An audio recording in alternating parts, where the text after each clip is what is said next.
You could leave your phone like that. You can go to the slide and bring it up. Is your lavalier turned on? There's just a little on button on the side. So am I gonna sit down for your may as well, right? You can either stand next to me or sit there. And they can, just so you know, this is a live feed, so it picks up everything we say. So.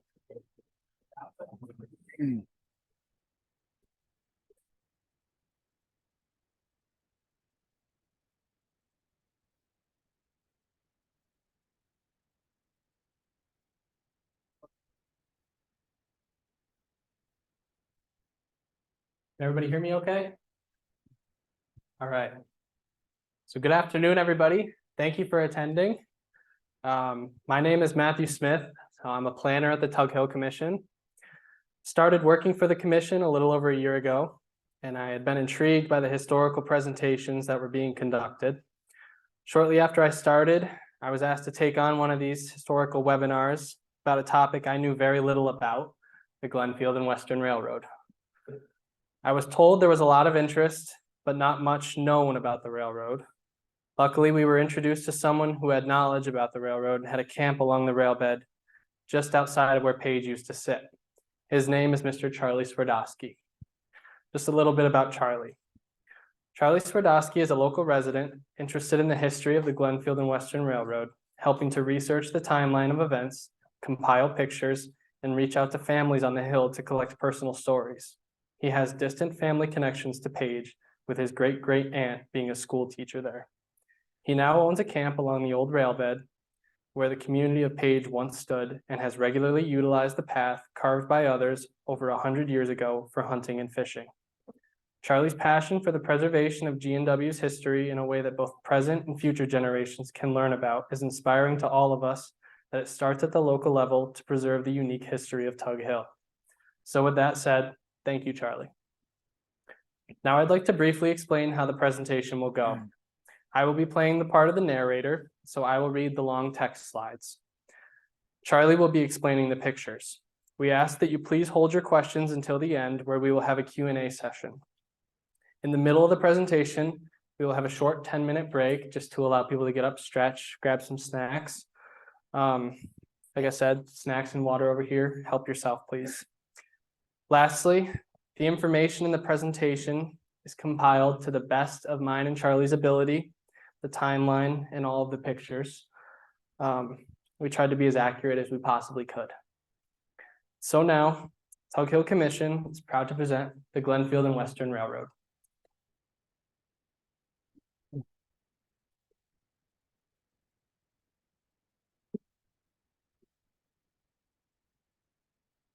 not working. Oh, we can get rid of the lights. There we go. Yeah. Open that door. I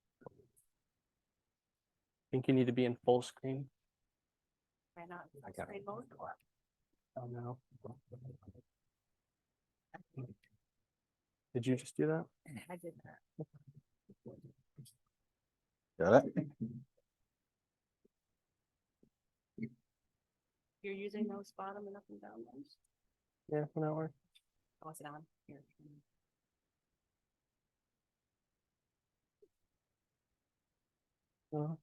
Apologies. Always on.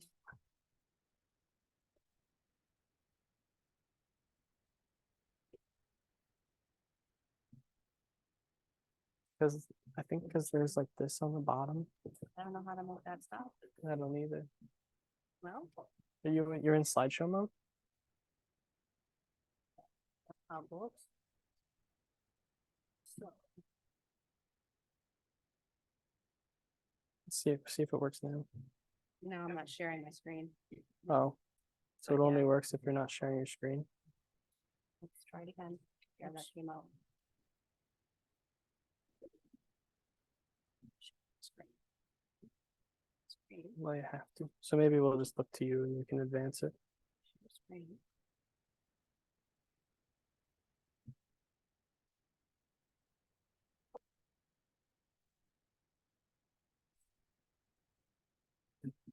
Okay. Perfect. Okay, it was working. Thank you for your patience. Let's go to the first slide. Oh, yeah.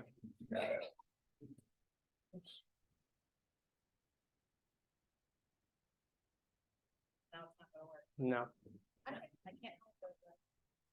that's okay. You also undo this. Or does it have a password? No, just like, Okay.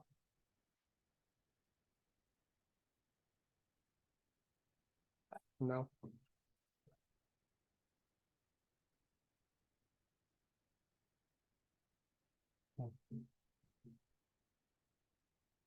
Yeah, so there's no password, just swipe up on that button.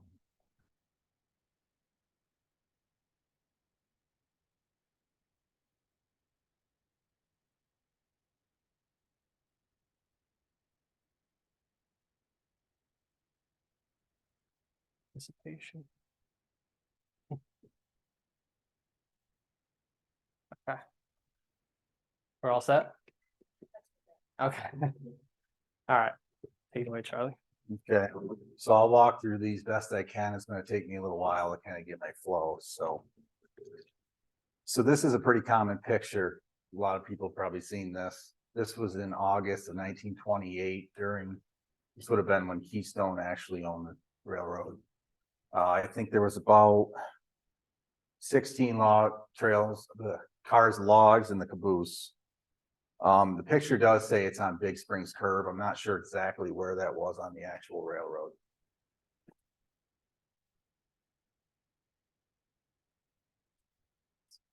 Oh. You go first on the text. The next one? Yeah, Okay. you go first. I need the mic though. Okay. So just a bit of background about what was going on at the time. In 1853, grading for the Ogdensburg, Clayton, and Rome Railroad commences, and they conduct rock blasts through Houseville and Glenfield. In 1855, the Black River Canal was completed, making transport of goods and people easier for Lewis County farms and industries. With the completion of a more economical way of transport, the upstate forests become the center of the logging and lumber industries, which led to supporting businesses like sawmills, pulp and paper factories, tanneries, and furniture manufacturing. Also in 1855, the town of High Market was established from the town of West Turin with a population of about 1,100 people. In 1870, the Utica and Black River Railroad was completed, giving train line access to southern Lewis County. Alongside speedy transport of people, goods floated on the canal to the train line and could now be shipped faster and in larger quantities. So the picture is just an early map that I have. It's from 1857. It's over on the counter over there. Do you have the pointer? Yep. Oh, the laser pointer? Yeah. Oh, no, we don't have a laser pointer. So the whole point with the map is it just shows the lot lines, High Market. So we're going to talk a lot about the lot numbers. And if you look at the picture, I don't have my pointer with me, but the road, Michigan Mills didn't even exist at that time. And if you look up lot number 22, I don't know if you can see that, but that's actually where the hamlet of Page was. So there was absolutely nothing up there in 1857 to start with. So I think it's important to remember that that was kind of the whole purpose of the railroads at the time, that there was no roads to use and they had a ton of lumber to get out of there. So that's why they went through the work of putting this train up through here. And in the times, no matter where you were, railroads were like tractor trailers of today. They were the only way to move things. So that's why they went through this much work.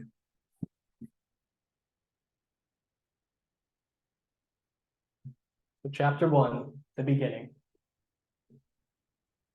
Hood, Gale and Company from Grand Rapids, Michigan came to New York in 1882, looking for new timberlands to expand their operations. They settled on a 14,500 acre tract in the town of High Market and purchased at least some of the land from McVicker, Allen and Co. They first built a large dining hall, a company store, and a boarding house in preparation for a sawmill that would be built shortly after. So the date on this map is 1919. What it actually is a timber cruise map for the Cool Paper Company. This would have been some of the land that Hood and Gale would have purchased in 1882. You probably can't see it closely, but what's kind of neat about it is if you look at some of these hardwood bridges, he had them marked as burnt. which I assume was forest fires that were started from the train. So a lot of the hill had been burned off from the train. So this map is 1919. It looks like it took about 5 teams to haul the boiler through Constableville. So the boilers were what they would have used to power these sawmills. They wouldn't have to be set up on a river or creek or anything. As long as they could get water for the steam, they would use a steam to power them at this time. So that's the boiler actually going through Constableville to go up to Michigan Mills.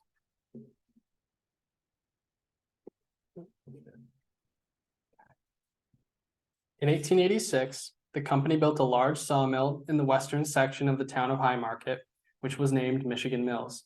They also built drying sheds. Product was transported by teams and wagons or sleighs, depending on the season, 18 miles from Michigan Mills to the company's veneer finishing plant in Port Leyden. Products included chairbacks, seats, and other types of furniture. The company employed about 50 men to build the mill, which doubled after the mill opened. By March of 1887,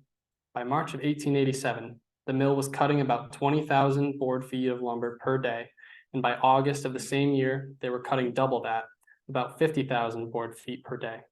Michigan Mills itself was about 100 foot by 70 foot, equipped with a bandsaw, and produced hardwood veneer.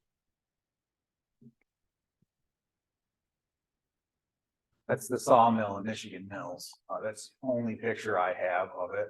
I don't have a lot of pictures of Michigan Mills, unfortunately. So it had 2 boilers by the looks of it, and the veneer mill for the most part. So they would turn the veneer off. They had a hot pond to clean the logs off there. I think that's what the steam is you see coming off the back of the mill. So the mill pond was opposite the road. So if you look, you can see that channel. The logs floated across what we know as Michigan Mills Road now and came into the mill and went up the jackworks in the back of the building. That channel is still there. If you look, when you come across it, you can actually see where it's dug into the ground. It's all full of alders now. So people working there, men in the woods would have got about $1 a day. And if you worked in the mill, it was $1.25. And if you stayed in company housing, it was $26 a month to work there. So it took one team 1 full day to go from this mill to Port Leyden with a load of lumber to go to the veneer finishing plant. So you could see how that wasn't going to be very profitable because the roads were just terrible to get there. I want to say it's 18 miles to Port Leyden from that mill.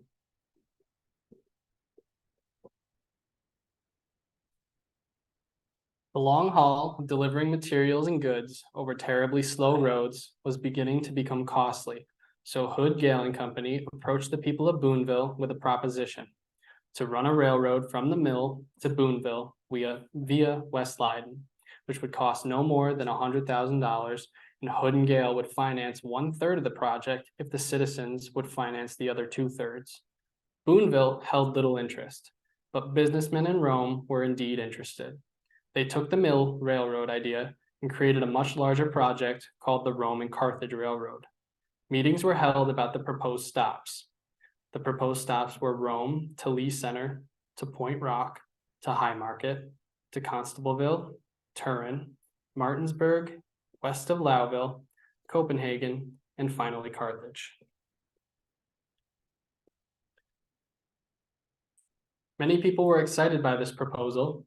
It was estimated that the railroad would cost $500,000, but over 40 years would return over $40 million. At the 3rd meeting held February 10, 1887, it had to be adjourned to be moved to a larger space to fit all the attendance. Excitement was building. However, only a few months later, on May 5th, the Constableville correspondent for the Boonville Herald wrote, "Where are the surveyors? Did they get lost?" Soon after, Hood, Gale and Company reported that they would have to shut down the mill if the railroad was not constructed. Chapter 22. Michigan Mills waited patiently for the railroad to materialize, and in the meantime sought to improve the mill through other means. A telegraph wire was run from the mill to Port Leyden to increase communication. However, in 1889, a disastrous fire, believed to have started in the veneer finishing plant, destroyed much of Port Leyden. The company removed all the tools and equipment to their mill in Kinsua, Pennsylvania. Hood, Gale and Company would run for another couple of years, but the loss of the finishing plant, along with the costly and slow transportation of goods, proved too much for the company. And in 1892, they removed equipment from the mills and sold their land holdings. This article on the right is interesting. It is about the fire in Port Leiden, and that actually made it into the New York Times. That's a New York Times article dated October 26, 1889.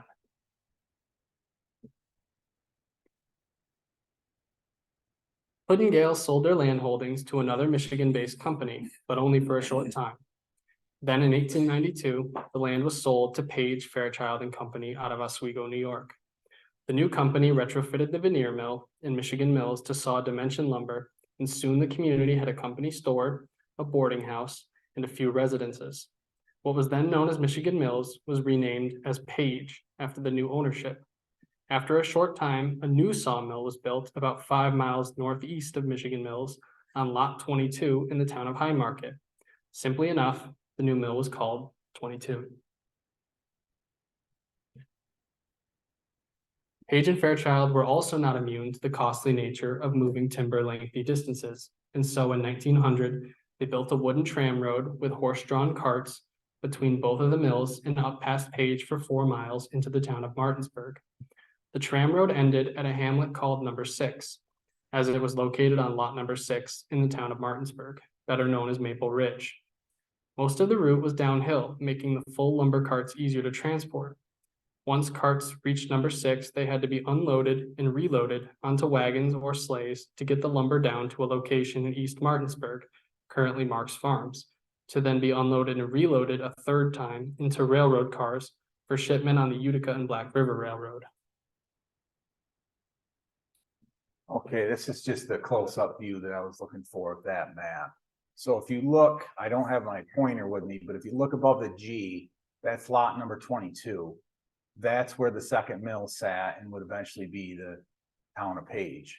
The tram road would have went up to Maple Ridge, which they also called number 6, is straight up there. It's about 4 miles to the top of the page. That's actually what we know as Maple Ridge today, but we'll get into that a little bit more.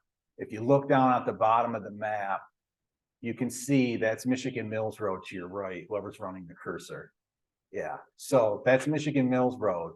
So you can see the little schoolhouse right there where the road dips around it. That's actually owned by the Powell family. Oops, don't be jumping around too much. Right there, that was called the Green Bay Schoolhouse. It still stands there today. The Powells own it, and it's right tight to the road, it's still there. So anyways, the hamlet of Michigan Mills is up past where that road ends. But like I said, this is 1857. So Michigan Mills wouldn't be on the map. So that's all that is.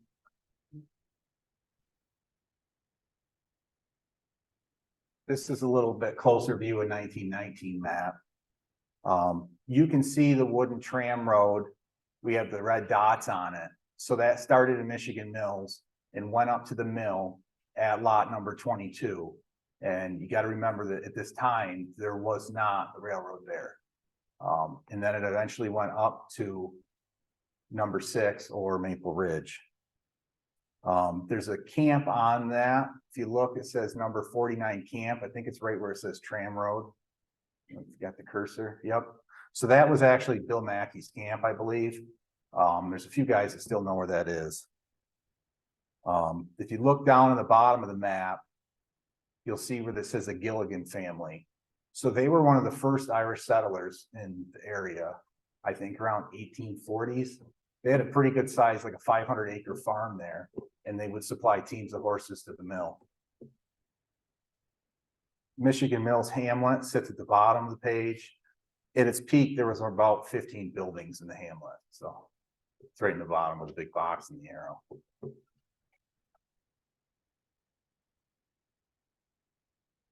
This is a topo map from 1906. So this would be at Page on lot number 22. So this is the new mill location. You can see the tram road is the dotted line. They're not showing it as a tram road, but they just show as a trail. My camp lot is actually under the G of Glenfield, right on the curve, right there, yep. So that's where my camp actually sits. So there was a building there on my lot at the time.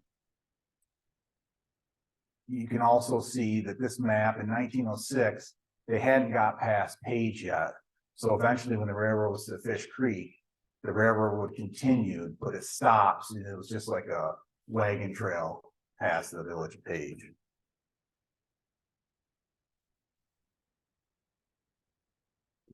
So this is 1919, and what I think is neat about this picture is you can see actually Page Road coming up through, so that wasn't the tram, that the road had actually been extended up from High Market Road at the time.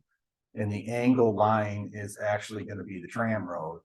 And there's less buildings in this picture than there is in the 1906 one. And I think that's because the mill had been burnt for over 10 years at the time. So people were moving out, and just probably a few houses burned, whatnot. And so Weston's camp is actually where my camp sits. And the old roadway actually crosses the railroad right in my camp driveway, where it kind of makes like a bullhorn. And we're not really sure what Tony's is, but we came up with it must be a bar and grill. It just makes sense, so.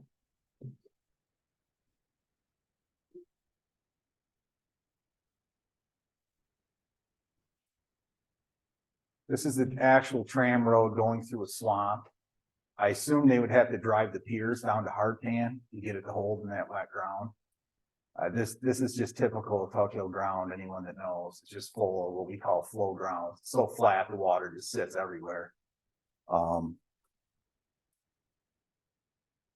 the tram would have been 5 miles from Michigan Mills to Page, and then from Page to number 6 or Maple Ridge was another 4 miles. This is just another picture that I have, shows the tram road. You can see there's 3 women sitting on it. I don't really know if they were family members or not, but this came from my family. You can see the metal strips on the rails. And what they did was had wooden plank, and then the metal strips actually kind of kept it from wearing out. And somewhere in here is Bob Aiden. Where are you?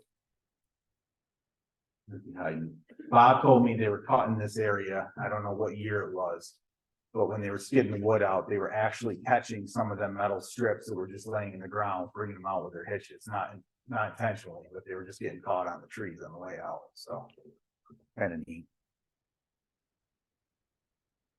This is just the same picture of the tram road. So the ladies were sitting on a header. They would have rolled logs off of that onto carts, what they call the tram cart, to bring the logs to the mill. And you can see they had a wooden switch built so they could pull the carts off and load them, and another cart could go straight by.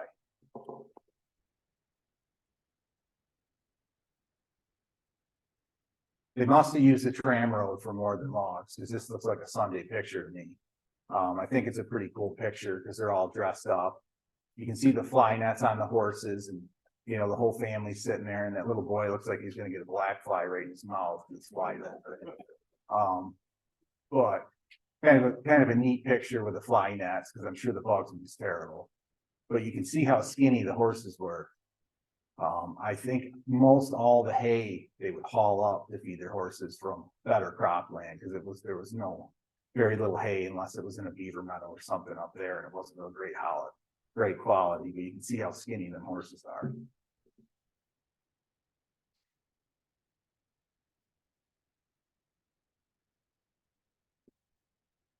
So this is loads of lumber on the tram. So you can see the tram carts in the picture. They had flanged wheels, a lot like a train. In the background, you can see that's like a great big yellow birch tree. Tug Hill at the time was known to have great yellow birch. They used to say it was clean as a hound's tooth. And that's why they had a veneer mill up there, because it was really high quality lumber.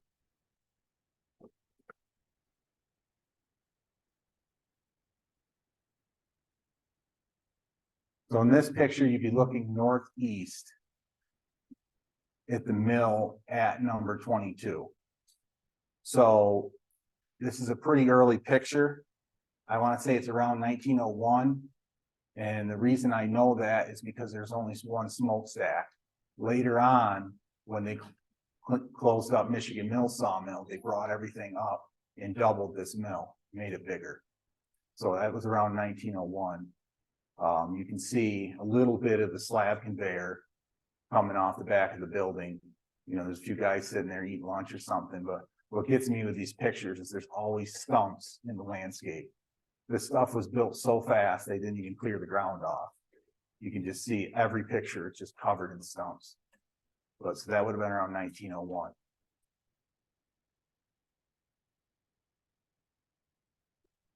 This picture, you'd be looking south across the mill pond.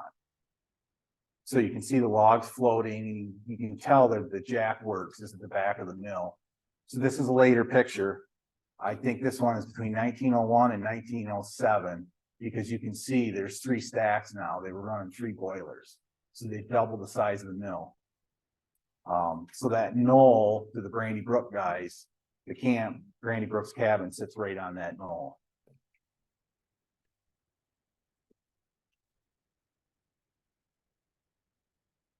This is an employee photo of the guys at the mill. You can see the barrels on top of the mill. They actually had them filled with water. That was supposed to be for fire suppression. If the mill caught on fire, they would hold water to help put it out, but I think they were pretty much useless because from what I've heard, once the mill caught on fire, that's just not enough water to do anything. But it's a pretty cool picture with everybody lined up.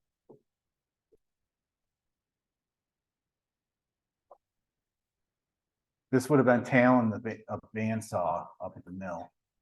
I mean, you can see in the picture, you know, that's over a 2-foot slab of wood. I mean, they were working, that's how they got the high footage numbers per day, because they were sawing some massive wood at the time. It just added up really quick.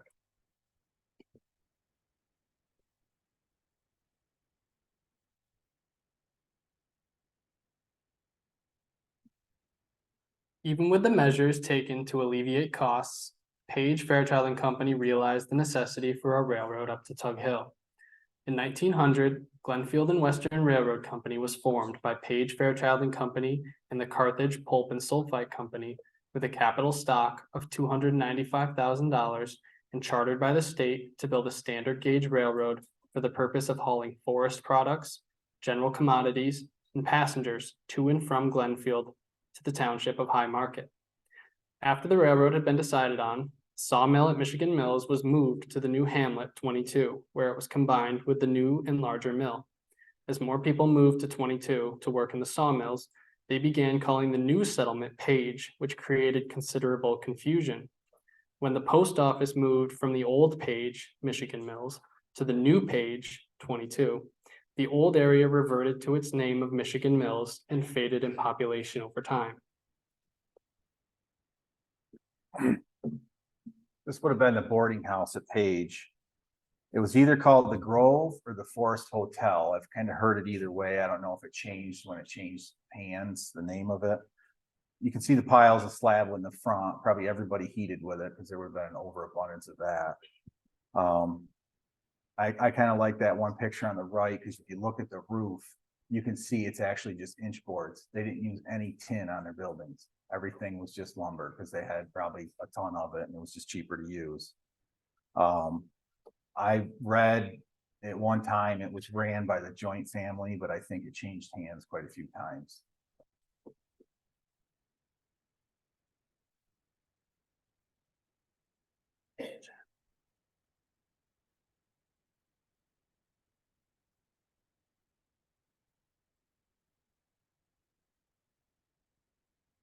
If you just click on the screen. Okay. Okay, what slide number is that? 29. So this would have been the Page class in 1905. Looks like there was around 19 students in the class. If you notice, you don't see any older boys in the picture. I assume they were sent to work pretty early. You know, there's a few older girls in that picture, but you don't see many boys. And of course, you can see the landscape. The schoolyard was just stumps, you know, just eroded stumps everywhere. You can see it's kind of cool. Somebody's got a collie sitting in the background on that. So the teacher in that picture would have been my great aunt, and her name was Anna Tuffy. And we'll get to her a little more. And also I've heard Angie, right? So that schoolhouse is your camp. It was moved to where your camp sits. So that's not even verified your roof line. So, but yeah, so that building still stands up there. It's her camp. So it's kind of neat. So this was common in the times. This is actually a souvenir that they would give out each school year. This is from my family's. High Market had 9 different school districts at the time. And I don't know them all off the top of my head, but I know there was High Market had one, Green Bay, Page, Fish Creek, want to say Byron's Corners, and there was a few more that I'm not 100% on. That's what that is.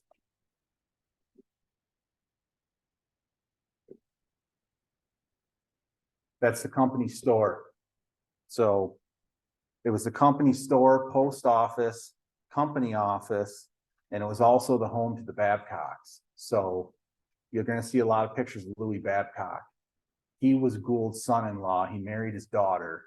And from what I've kind of read, he had no experience with running a sawmill, but he needed a job and he was the boss's son-in-law. So they put him up in that house. So you're going to see a lot of him. He got a lot of attention.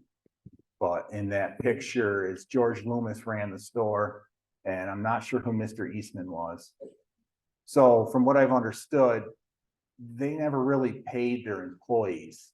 When you needed groceries or anything from the store, you went and put it on the book. And then the company would settle up with the store owner. And if you needed money, you went and asked for money, but they never really, I think it was just kind of a slow starvation. They just kept, you'd work a week, get a little credit, use it up. But from what I understood from an interview with the guy that lived there, that's how they did it up there. So.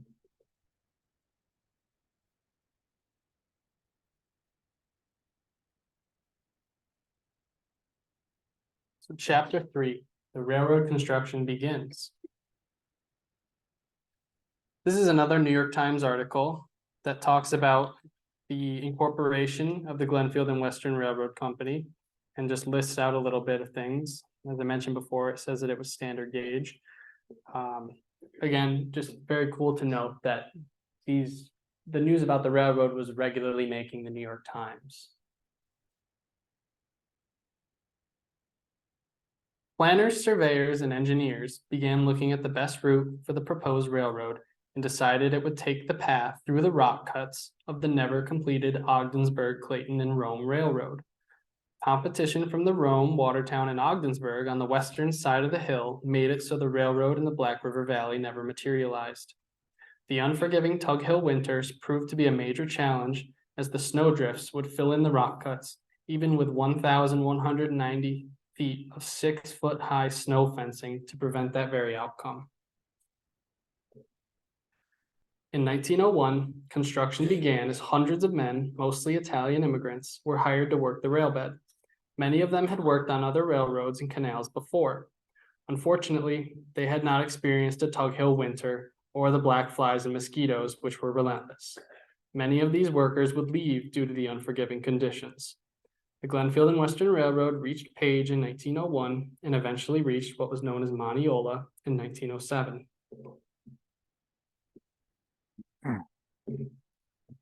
This was Ogdenburg, Clayton, and Rome. Great idea for the rock cut. You can tell by the guy running the train, he didn't think it was a very good idea because he was pretty pissed. So they fought this constantly. It was just not the area to put a 20 by 20 rock cut, and then it just blew in the snow constantly. So this is the main reason the train would shut down in the winter. They just couldn't keep it open. They would just fill that full again and again. You can tell this the guy does not look enthused at all. So this is Louis Babcock. So there's a ton of pictures of him. He was Gould's son-in-law. He'd go back and forth from Lyons Falls to kind of manage the mill operation. That was his little motor car. It had a small little gas engine on it, and they call him a motor car or a speeder, but he would zip back and forth on that and go 15 miles an hour. So you're gonna see quite a few pictures of him. And that picture is going through Morgan Gulf right there. Oh, that's where that was. This is a picture of the 1,000-foot rock cut. So that bridge in the picture is probably Houseville Road. That's right before, if anybody's local, before you get down by Severs, where Severs Farm is. It's right on that road, right before you drop down the hill. It was approximately 20 by 20 feet. They blasted it for the Augsburg Clayton Rome Railroad in the winter of 1853, but it never got used. And then when they built the Glenfield Western, they used it for that. But it's a kind of a neat picture. That's Lou Babcock down in the rock cut, right down by Houseville Road. You seem to get a ton of camera time. That's just, he's in a ton of pictures.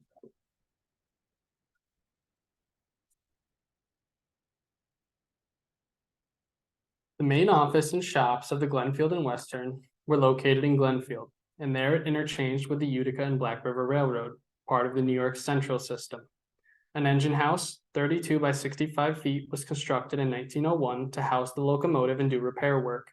The G&W also did not have a turntable, so trains turned on Ys at the end of the line. Other supporting buildings were also built, such as a sand shed, coal shed, freight house, and a water tank. August 1st, 1901, the newspaper Journal and Republican writes, "The construction of a standard gauge railroad 15 miles in length by Page Fairchild and Company, the Dexter Sulphite and Paper Company, and the Carthage Sulphite Company is apparently an assured fact. It is estimated that the railroad will cost $75,000 to $100,000. Page Fairchild and Company own 30,000 acres, while the Sulphite Companies own 20,000, making an aggregate of 80 square miles. 1,400 tons of 60-pound steel rails have been purchased, which is an average of 90 tons per mile. Civil Engineer Ward of Utica will complete the survey and staking out the road today. Only 2 heavy grades have been encountered. E.D. Bennett was hired as the contractor to build the railroad itself."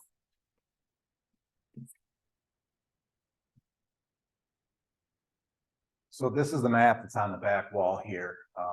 George Cataldo gave me this map. It was a surveyor's map, so it shows the angles of the rails, and it shows any landowner going across the landowner's lines, and any curve in the track. It's surveyed off from a certain point to get the right curves. I thought maybe they use this to pre-bend the rail and bring it up when they built it. Well, kind of from what I read, the Glenfield Western was 60-pound of the yard rail, which is kind of a light rail. So from what I understood, they had 33 to 39 feet chunks of rail they used. They'd stake them down and pull them and bend them in place as they went. They didn't have to pre-bend them. When you got into heavier rail, they'd have to bend them on like a bigger train line. But all the rail was bent in place for these curves. That's just the same map. It's zoomed in to show the sawmill would have been sitting there. That's kind of before there was many buildings. There's 1 or 2 across from the sawmill. You can see the map's kind of confusing. It's oriented upside down because the bottom, and we tried to put that at the bottom. So north is down on the map, which makes no, but that's how the picture, so the writing wasn't upside down. So.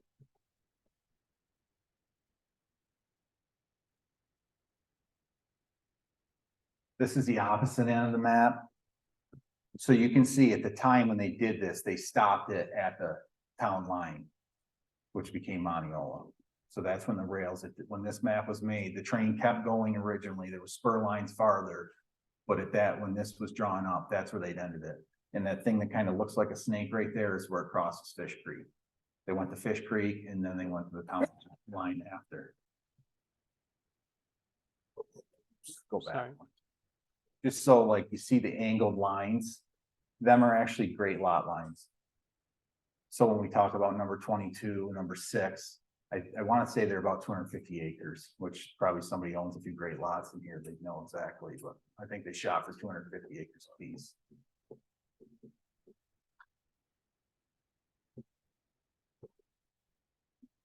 By 1902, the railroad was 19 0.55 miles long with over 100 curves.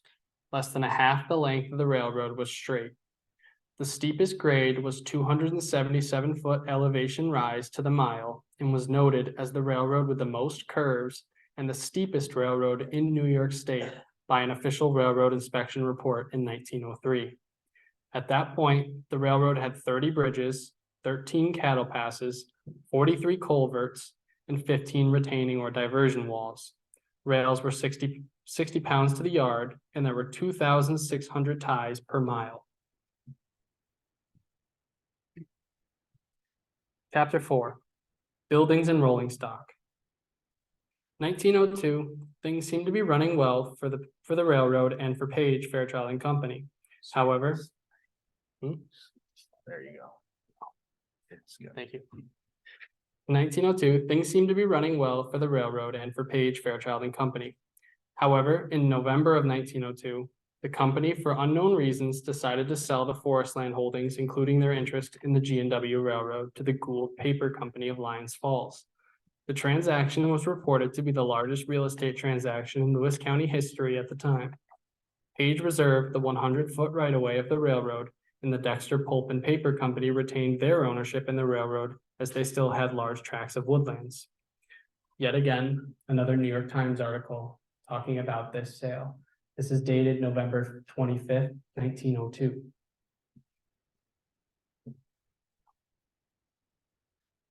The G&W had a geared Heisler called 22.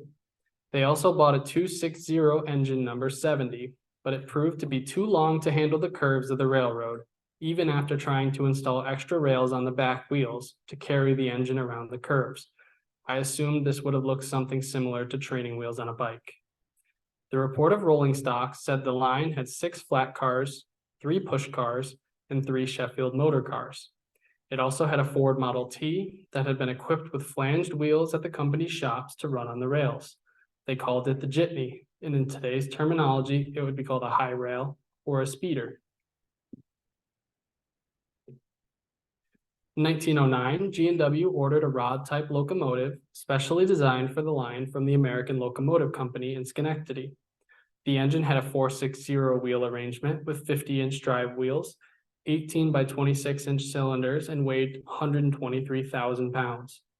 This new engine was assigned number 75, which would later become the second staple engine on the G&W line alongside number 22.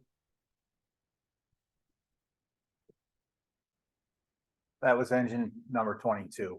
So that's a Heisler. They were common in the woods. They were geared locomotives, so they had a lot of power to pull, but they weren't very fast. And they were lighter weight than a common one. So most of the geared locomotives at the times were either a Heisler, a Shea, or a Climax. They were kind of your commonly geared ones. You can always tell which one's number 22 because behind that guy's head is actually the cylinder. They had a 45-degree cylinder arrangement right in front of the cab. It kind of sticks out like a sore thumb. So we think these guys in the pictures, this brakeman, Jesse Rinkenberg, Moore Johnson, the conductor, Frank Bates, Henry Salesberg, the fireman, and Charley Graves is the engineer. Sometimes there's some discrepancy with the names, especially when it gets kind of to the brakeman. So.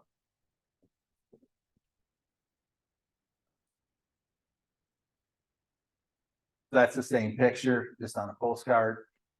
So that's from 1908, from Mary Wasmuth to Lydia Wick.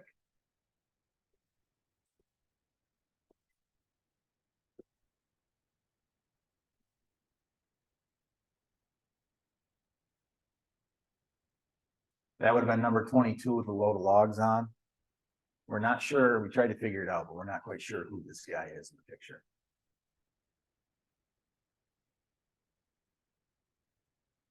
The engine number 22 and 75 in Glenfield in the same picture. The steam's kind of hard, but you can see the differences. Number 75 was a train they bought new that wasn't a geared locomotive. That was a standard rod type locomotive. They were quite a bit faster, but they were heavier and they were just bulkier.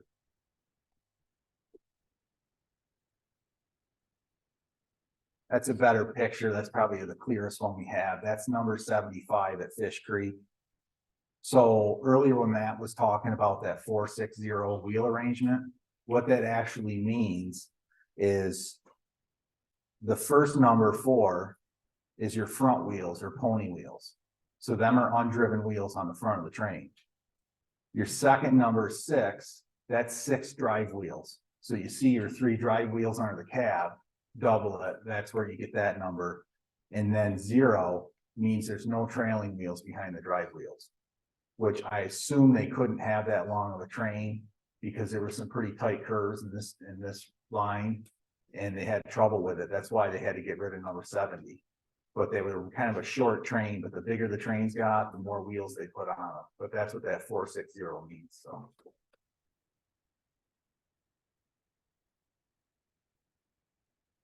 So this is a zoomed in picture of the very first picture we had.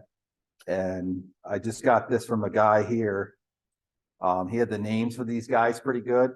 So if you're going left to right, that was Frank Bates, Amos Levins was the engineer, Jess Rinkenberg, which his name comes up quite a bit, and Earl Rennie in that picture. That was number 75. You can see the number on the side of the cab.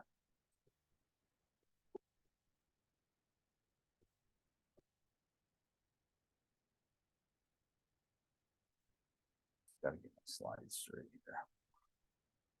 So this picture would have been taken at Page. You can see we don't have many pictures, but that's the passenger car. So from Glenfield to Page, it cost 50 cents for the ride. I think on the log trains, that's spruce. I want to say that's Adirondack length. So what Adirondack length was, it was 13'4". And what they would do is cut that at the mill into 5 pieces, because the barking drums at the mill could only take 32 inches at a time. So that's why the Adirondack length, a lot of the pulp coming down like Moose River and stuff was 13'4", because that's what the barking drum could handle. If you do the math, it comes out perfectly to 5 32-inch pieces.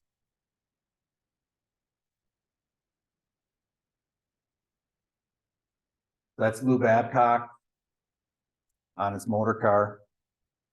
On the right is the train depot. This is at Page. You can see the planking right where the rail car is. That's where the carriages would have crossed, so they didn't have to jump up over the tracks.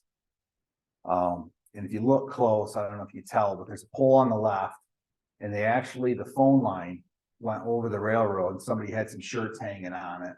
You can see the little A-frame on the roof that would have held the line up. So I imagine that line went over to the mill, because the mill would have been to your left in this picture.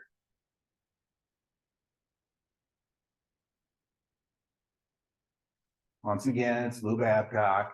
I'm not sure which creek this is, but it's down by Glenfield. That's just one of the high bridges. He's just crossing it on his little motor car.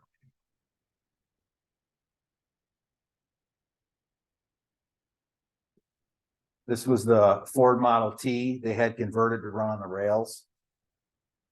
They'd use these for rail maintenance and a quick way to get a few people from point A to point B without having to run the train back and forth.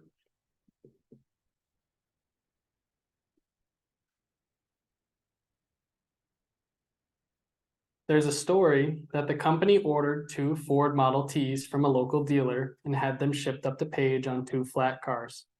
However, just at that time, a cold blast came in and turned the hill bitterly cold. When the workers went to start the 2 cars, neither of them would turn over, so they resorted to a fairly common practice in the early days of the automobile. Start a wood fire in a pan and slide it underneath the engine to warm it up. Many of the cars were destroyed by this practice, and that was the case for both cars shipped up to Page.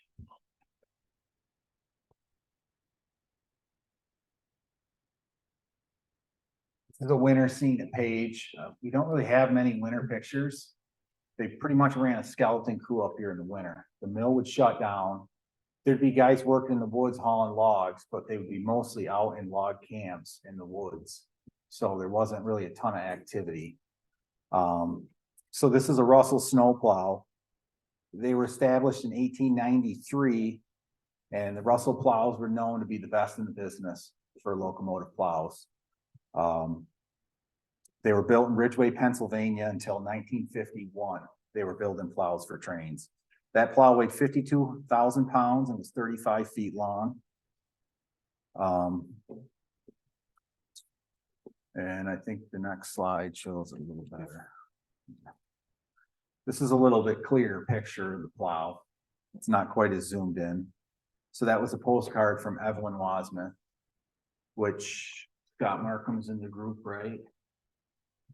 Evelyn is your grandmother? Yeah. Yeah, right. Evelyn Wasmuth Markham would have been his grandmother. So that was around 1905 or 06. You can see it was starting, the snow was already starting to get deep. If you look off to where they weren't even plowing it, you can still see it's probably 5 foot on the level.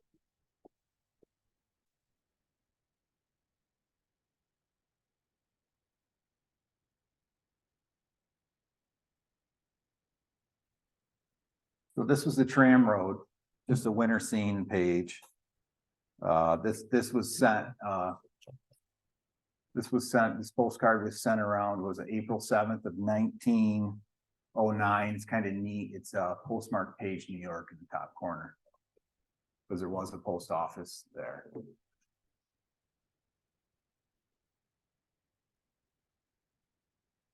So the Glenfield Western purchased these water towers.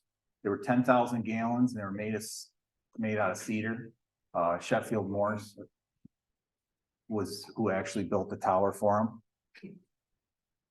So you can see on the right, that's how they would have filled these towers, and we'll get into that.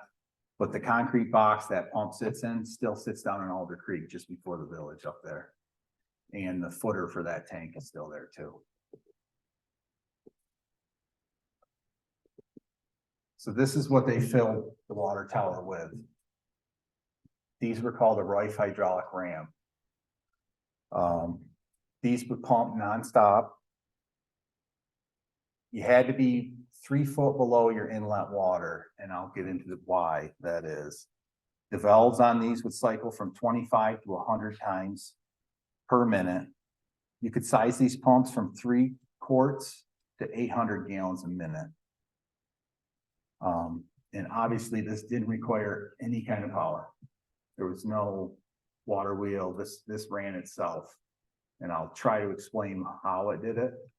It's a little bit confusing, but so I don't have my pointer with me. So what they would do, they relied on the pressure of the water in the inlet pressure to operate this pump.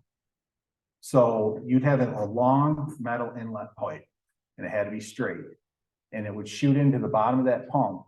And the pink valve on the bottom is what they call the outside valve. That valve would be open. So as water rushes in there, it's pouring out that valve. When the velocity of the water gets to a certain speed, it closes that valve. And that in turn opens, there's an inner valve. They call it a water hammer effect. So when that outside valve closes, it slams the inside valve open, and then it allows water to go in the tank, which is the pink thing. So there's nowhere for that water to go. So what it does is actually builds air pressure on top of that head of water. When it gets to a certain pressure and you lose your inlet velocity, the second valve closes and the air pressure pushes the water out the outlet and into the tank. So what it's doing is relying on the speed of the inlet water to work the valves. And there's videos on YouTube on them, and it's pretty neat to watch them work. They just shuttle back and forth and they pump water like crazy, but you need no power whatsoever to run them.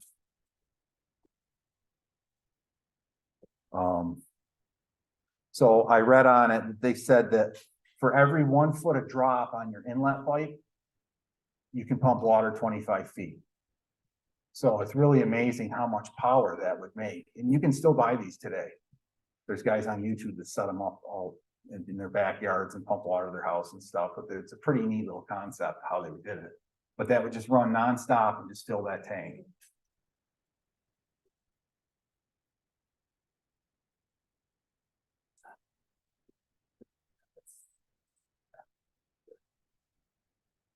Chapter 5, stops along the way.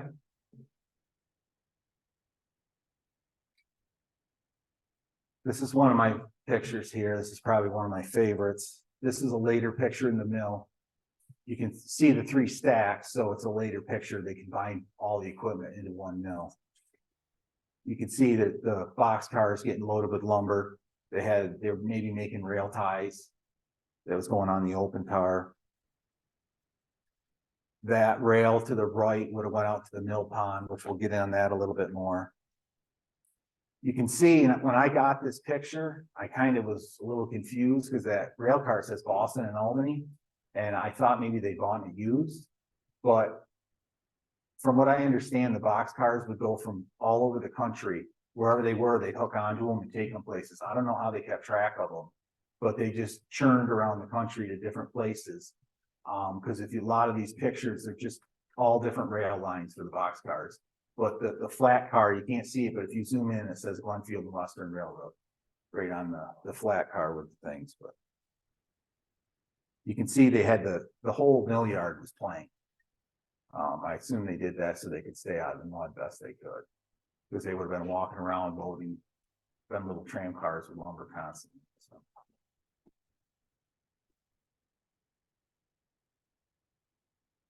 That's kind of a better view of the village. You'd be looking west in that picture. You can see right down below is the tram road. It ran right along the mill pond.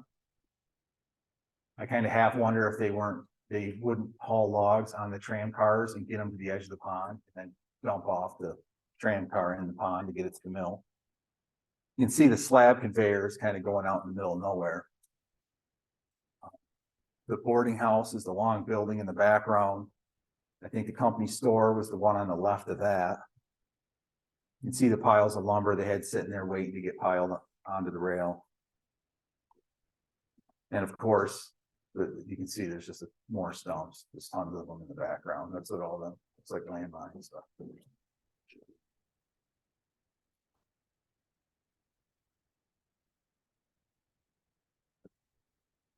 This was another postcard from Evelyn Wasmuth. This would be looking at the depot. You'd be standing right in front of the south side of the sawmill. You can see the water tower in the background. That would have been the 10,000 gallon Sheffield Morse power. And then I think, I'm not 100%, but if you look at the back, the depot is the long roof. And if you look at the very end of it, I think that's where the schoolhouse sat. It's got the perfect roof line to match the building. And we kind of looked at it pretty close, and the chimney matches and everything like that. I don't know that 100%, but then in front of me, you'll see the Y that went to the mill itself, the rails at an angle. That's where the Y was, where they would originally turn the train around.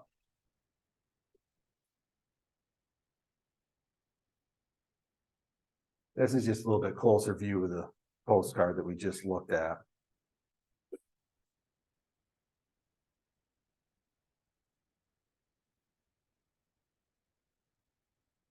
See the school a little bit better in that picture.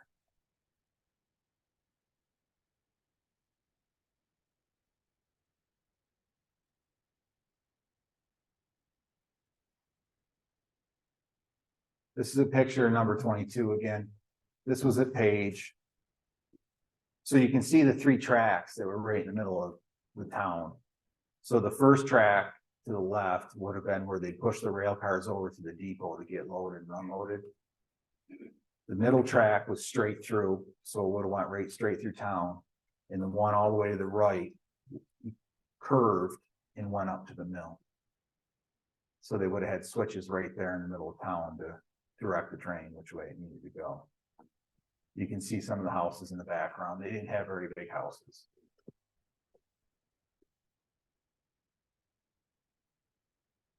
So today we know this is Taball's Corners. They call it Gulf Head Station then. It's just some hunters waiting to hop on. The train would stop there. There was a cheese factory at Taball's Corners. I believe it was ran by the Evans family. You can see the guy in the picture is not really practicing gun safety very well. He's got his gun pointed right at his body.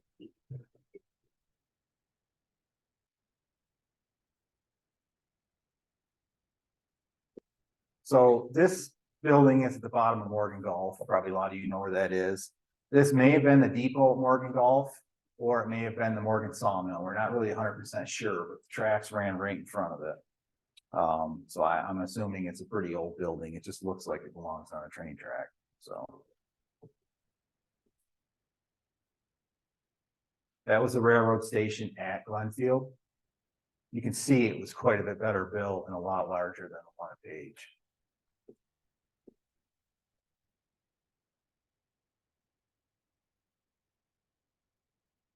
Some local news about the railroad. March 31st, 1904, the Journal and Republican writes, owing to the great depths of snow, no trains have been over the Glenfield and Western this past winter. Gangs of men are engaged in shoveling out the rock cuts and are expected to have the trains running again next Monday. In 1906, the railroad was extended 5 miles west, which was 2 miles west of Fish Creek, and spur lines were added off the main track. 1907, the Gould Paper Company cuts between 8 and 9 million feet of spruce timber each year. In winter, the timber is skidded to the banks of Fish Creek, and when spring comes, they carry the logs to the railroad. About 2 million feet are cut into lumber in the 2 bandsaws at the Page Mill. The cutting is done in camps, there being 6 in the woods, giving employment to about 300 men. Between 50 and 60 are employed at the sawmill. So that's a picture of the pier that was in the mill pond. That's the only picture I've ever seen of it. So what they would do, they would bring the logs in on flat cars from up above the mill, and they would push them out, the flat cars out into the mill pond. And that was purposely tipped like that. So the logs, they could roll the logs off easier, but that stuck right out in the mill pond, and that's how they'd unload the train. They'd push them right past the sawmill to get it to the pond, tip them off, and then pull it back.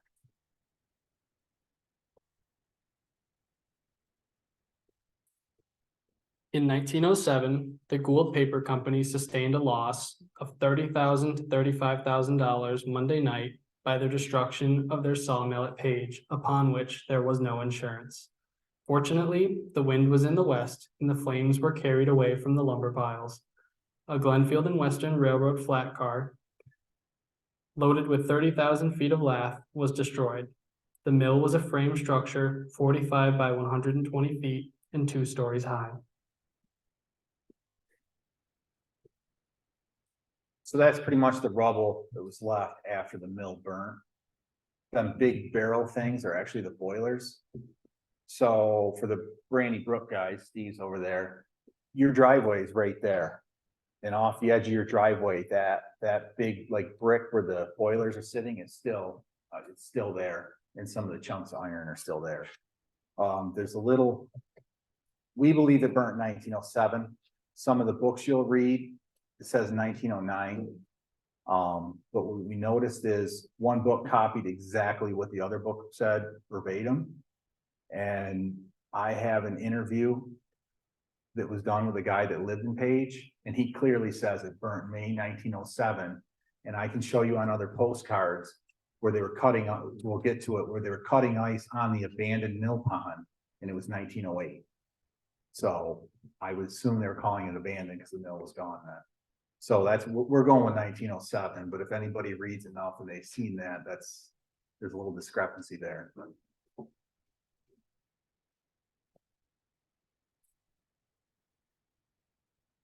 So this is after the mill was gone. That's the tram road. You'd be standing on the east side of the mill pond, looking over towards the knoll where the mill sat.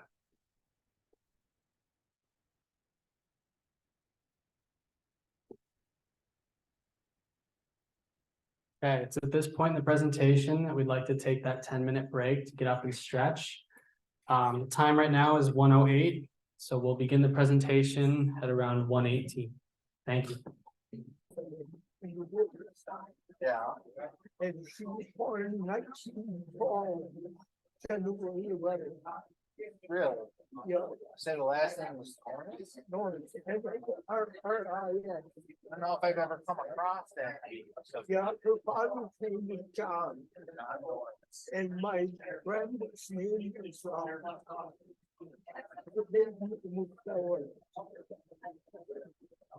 Grandma comes from the area. Okay. But, Mom always talked about the, and us boys never knew what it was that we got over with we played. Did you try to, why? Did they- Oh, okay, yeah, it's been going on. So if you go, I think they're eventually gonna put it on YouTube. I don't know if you got a computer and also it does. This will probably all get on YouTube. Can I get to the library? You could probably go to the library and watch it on their computer. Yeah. Well, we're only about half. All right, everybody, we're gonna get started and resume the presentation here. Can you write that down for me? I won't forget how to do about it. Yeah, I'll see you. yeah, just catch me before you. All right. So we're gonna resume with chapter 6, Glensdale to Glenfield. Before there was a railroad stop in present day Glenfield. Sorry, one second.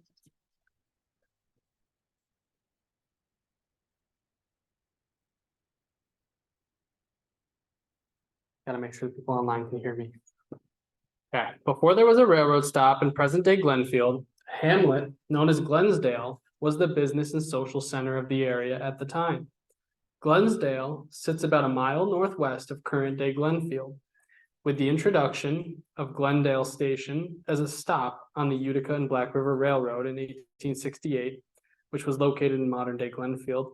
People and business moved from Glensdale to the area around the railroad station, which led to a community in that area. As Glensdale's population and businesses moved to the new railroad community, the new post office there changed its name from Glendale to Glenfield to avoid confusion with other post offices in the state. I think if I remember correctly, there was about 20 other post offices that were called Glendale in New York State. A feed mill, general stores, homes, and churches all were constructed as Glenfield grew. Lumber, hides destined for tanneries, and potatoes were exported on the canal and the railroad. At the time, the G&W offices were set to be built in Glenfield. It was a small but growing hamlet and a stop along the Utica and Black River Railroad.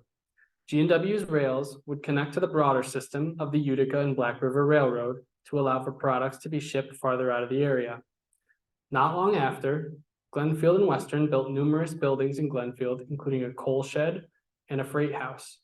Workers' housing was also soon to follow as the workforce to build the railroad assembled in Glenfield.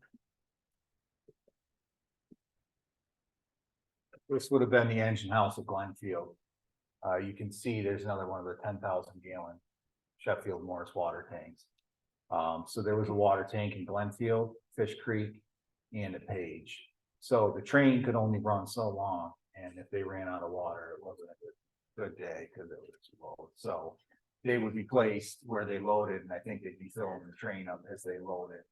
Because they had headers and different ways of loading the logs out of Fish Creek, so it would have sat there as it got loaded. So that's why they had a water tower there also. That's just some of the workers' housings, the guys that actually built the railroad. They built them shacks and they lived there. They would have been built around 1901.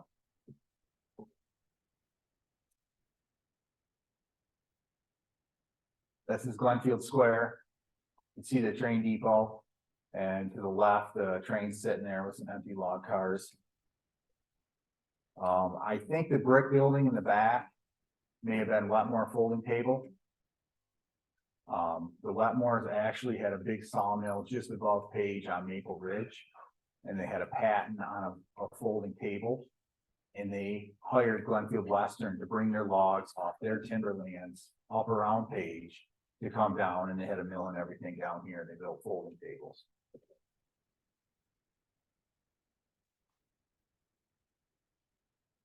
That's just the train going through Glenfield. You can see at the time they didn't use the railroad crossing gates or anything. They just barreled right through. I imagine they ring the bell or something. That's all that.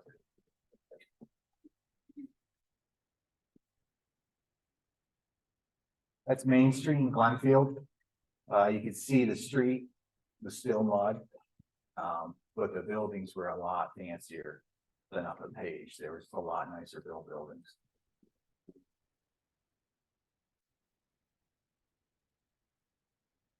This is just a guy's team of oxen.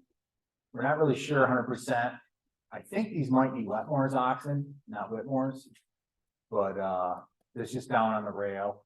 And that might actually be the New York Central. That might not be the Glenfield Western in the background, but it was down in Glenfield. So because both train lines would have ran through the town.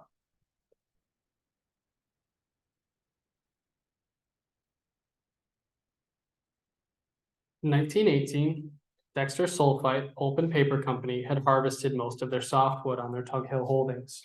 However, there was still a considerable amount of trees, so that the company decided to saw them into lumber. A large sawmill, known as the Monteola Hardwood Company, reported to be one of the largest sawmills in the state at the time, was recently constructed in Glenfield.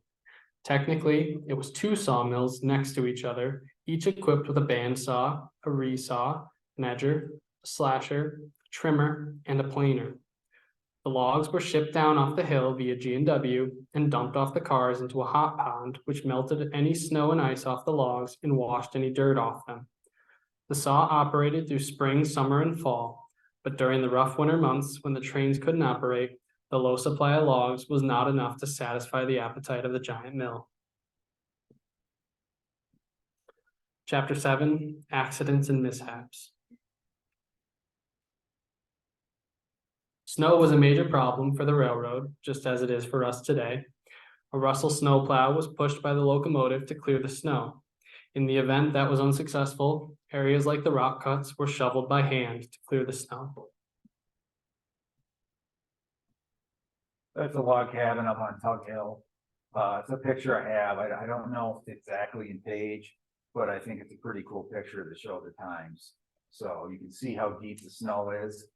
And you can't really tell, it's written in white on the bottom, but what it says in the caption is, "We're not snowed in yet. View of Tug Hill, 1889, Lewis County. Snow 8 foot on the level." So, and you can see there's a little boy and they're holding a baby. So if you can only imagine what it must have been like to try to raise a baby in that, you were pretty much just buried in a snowbank all winter long. So I just think it's a neat picture.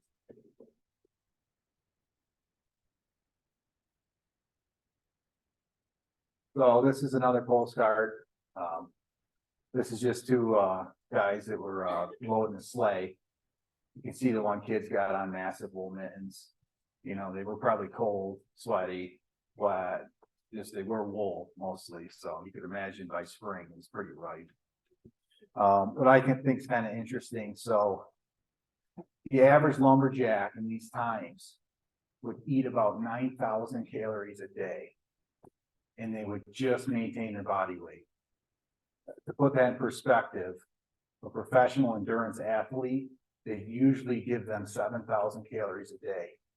But their bodies can burn that many calories a day, they'll deteriorate after a while. So these were some pretty rugged people. I mean, I imagine they'd be almost as rugged as Matt here, but pretty close, so.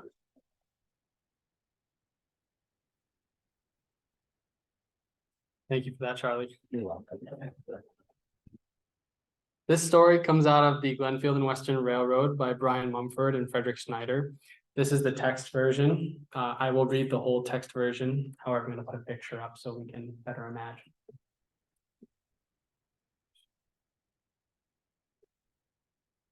One of the most serious situations the railroad ever faced ended in the serious injury of a man, the destruction of the engine house, and the severe damage to the Russell snowplow, but by the grace of God did not end up worse. One day after the plow train had made its way west to clear the tracks, it turned around to head back down to Glenfield. Because all the snow had been cleared on the way up, the plow operator, who sat in the cab atop the plow car, pulled in the wings and raised the flanges used to clear the snow in between the tracks. Then the plow car operator departed from the cabin. Everything was going routinely until the train slowed near Morgan Gulf to properly maneuver the 5.1% grade through the area.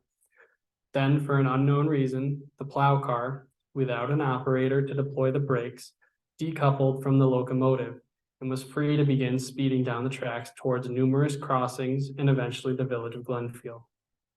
The engineer of the locomotive made as much speed as he could to try to catch up, but there was no use as the plow was much faster. The crew expected and likely hoped to see the plow car on its side after rounding some of the curves, but the plow, even at very high speeds, managed to stay on the tracks. The engineer stopped the locomotive in Houseville and as fast as he could called down to Glenfield to warn them of the incoming danger. He didn't expect for it to stay on the rails, but warned them just in case.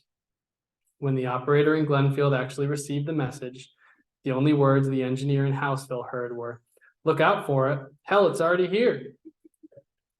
The plow had made it all the way to the end of the tracks, blowing past the station in Glenfield and slamming into the engine house at a high speed. Warren Johnson, a mechanic, was working in the engine house at the time. By some miracle, he survived the crash, but sustained major injuries, preventing him from returning to work. Later, Johnson would eventually die from complications of injuries suffered from the accident. The snowplow and engine were repaired and the engine house rebuilt, and all returned to service. The fate of the Russell snowplow is unknown, but it's thought that it was sold off at the time of dissolution.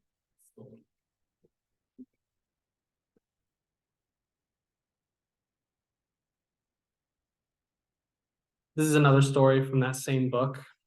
Just going to do the same thing.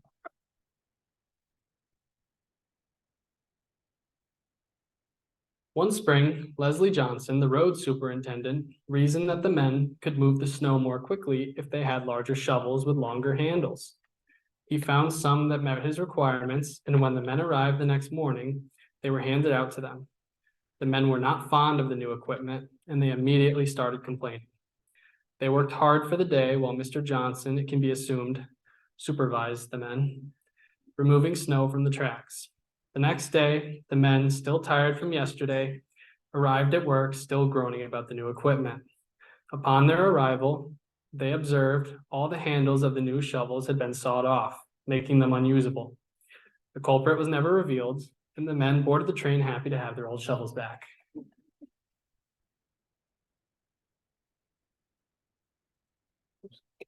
Again, same thing, same book. This is the wreck at Bardos Crossing. The railroad, while primarily a logging railroad, did also accommodate passengers, typically through a single passenger car attached on the end of the train. Many people used this route to get up and down the hill, making it much faster for transportation. From Glenfield to Houseville was 25 cents, Monteola to Gulf Head was 40 cents, and from Glenfield to Page was 50 cents. On August 23rd, 1917, the only recorded fatality on the G&W happened in the late summer of 1917. A train consisting of 10 cars loaded with logs with a caboose car carrying passengers was heading eastbound down the hill through Bardos Crossing near Houseville. Henry Bardo, for whom the crossing was named, heard a loud crash while hitching up a team to get a load of grain and hurried over to the crossing to investigate. Amos Levings was at the controls along with his fireman, James Gregory. When the train went through the crossing, the last two log cars derailed along with the caboose. The loose logs flew in all directions, some of which crushed the caboose car. 6 individuals were riding in the passenger car. They were Mort Johnson, the conductor, Frank Bates, trainman, 4 passengers, Edward Darling, George Smithling, Marvin King, and Hiram Swan. Johnson and Bates were veterans of many derailments and sensed something was wrong. Bates was able to jump off the train in time, and Johnson braced himself for the tipping of the carriage. When it came to rest, he was shaken but unhurt. King had facial cuts and contusions, but was able to get out of the wreckage, as did Smithling. Swan was knocked unconscious and had broken ribs, but when he regained consciousness, he was able to crawl out and roll onto the ground away from the wreck. Edward Darling was too injured to get himself out of the wreckage. Bardo finally arrived at the wreck and met with Frank Bates, who had sent for a doctor. The locomotive was unhitched and sped to Glenfield, where it picked up Dr. Clarence I. Dodge and his wife Ethel, who was a nurse, and sped back up to the scene of the crash. Unfortunately, they arrived too late, and Edward Darling had succumbed to his injuries. Darling was 25 years old and a native of Osceola who was on his way to the Lewis County Draft Board. He and his wife were employed as cooks at Charley Ward's camp. The cause of the log car's derailment was never determined and still remains a mystery.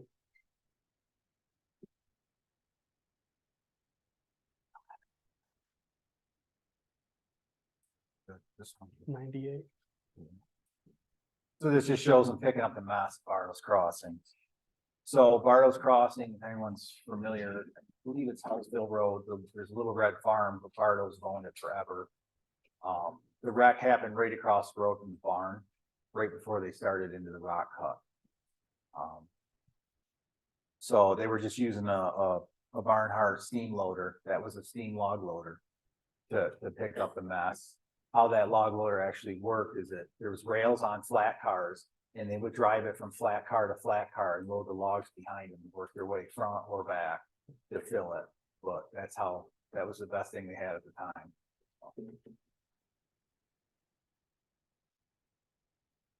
This is just repairing the tracks after the wreck.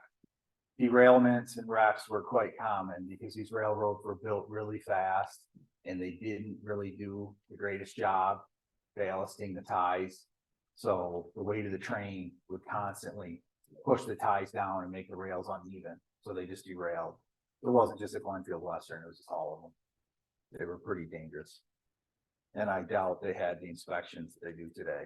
So it wasn't uncommon on spur lines. They had to fill a soft spot, they'd use slab wood and just lay it down and lay the tracks right over it. If it was a spur line that wasn't going to be there a long time, they put as little effort as possible into making the bed. So this is what happens.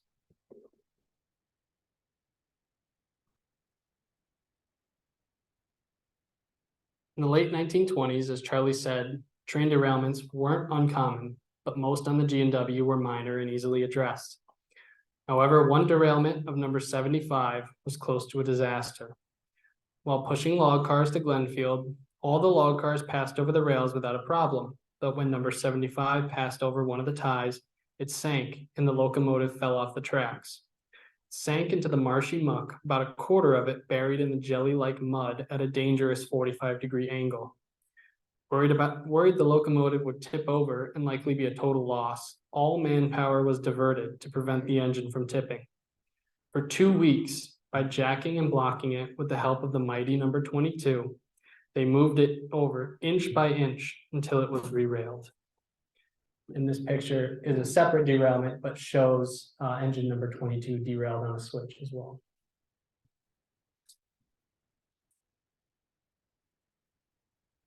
There were 2 known fatalities in the mill at Page.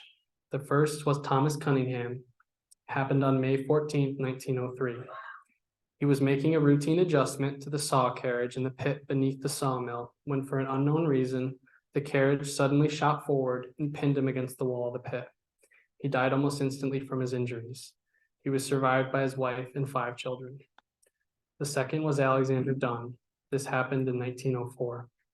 He was a millwright adjusting the tension on a 32-inch belt that ran from the steam engine to the drive pulley on the main shaft. Adjustments were often made when the mill was running, but the mechanics were very careful. However, Dunn either slipped, misstepped, or just lost his balance and accidentally fell onto the unguarded belt. Before anyone could react to save him, he was dragged around the pulley and killed. So Shirley, that would have been, that's Stewart's grandfather. So that would have been her husband's grandfather was Alexander Dunn. Kind of a sad story about that too. So after Alexander died, his wife stayed in Page with the kids. And I don't know the exact details, but I assume she had to go out and get a job, and she had a little girl, and I don't know if she wasn't being washed or what happened, but the little girl was playing with matches, caught herself on fire and burned her house down. So that poor woman lost her husband and her daughter in like a real short period of time. So it was pretty tough times. You know, we reminisce about how great it was, but these people had pretty rugged lives. It was just, you know, hardship after hardship all the time.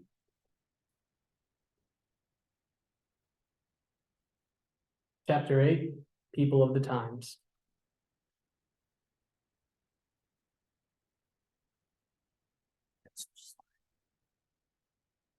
So we'll go back to this picture. You guys have seen this. This is a schoolhouse. So the teacher in this picture is Anna Tuffy. She started teaching in Page around March 16th of 1905. Her sister was Mary Tuffy. She taught down at the Green Bay School. They lived on Page Road, the Tuffys. Her father was Morgan Tuffy. He was the tax collector that died in the winter in the snowstorm, snowshoeing. So Anna would have been my great-great-grandfather's sister-in-law, is how she would, the best way I can describe it, how she's related to me.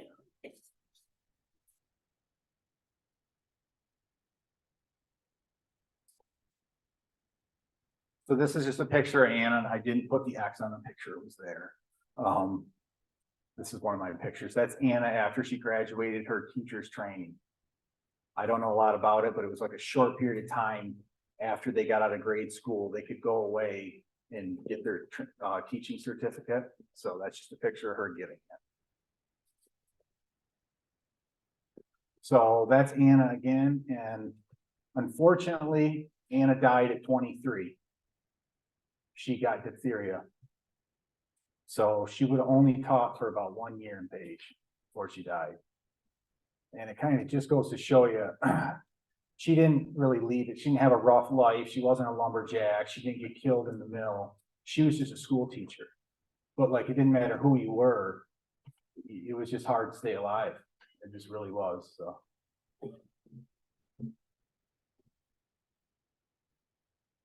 So this is the 1908 class at Page. The names are off a little bit. We couldn't make perfect sense of them all. So I think I'm missing the name of the boy, one of the boys in the second row. But in the first row, we've got Hobart Wasmuth, Avon Brothers, Francis Kane, and Leslie Wasmuth. The second row is Faye Eastman, Mary Wasmuth, Otto Wasmuth, and Henry and Foster Kane. So that's one of them 3 boys in the back picture on the right. So I have a lot of the information I have, and this is the back of that picture where we got the names. But the orders don't make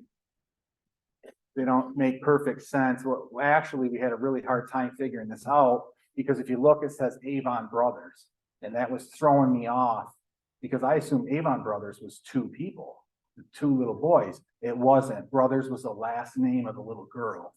So that helps some, but it took me quite a while to figure that out. So if you want to go back to the picture. Yep.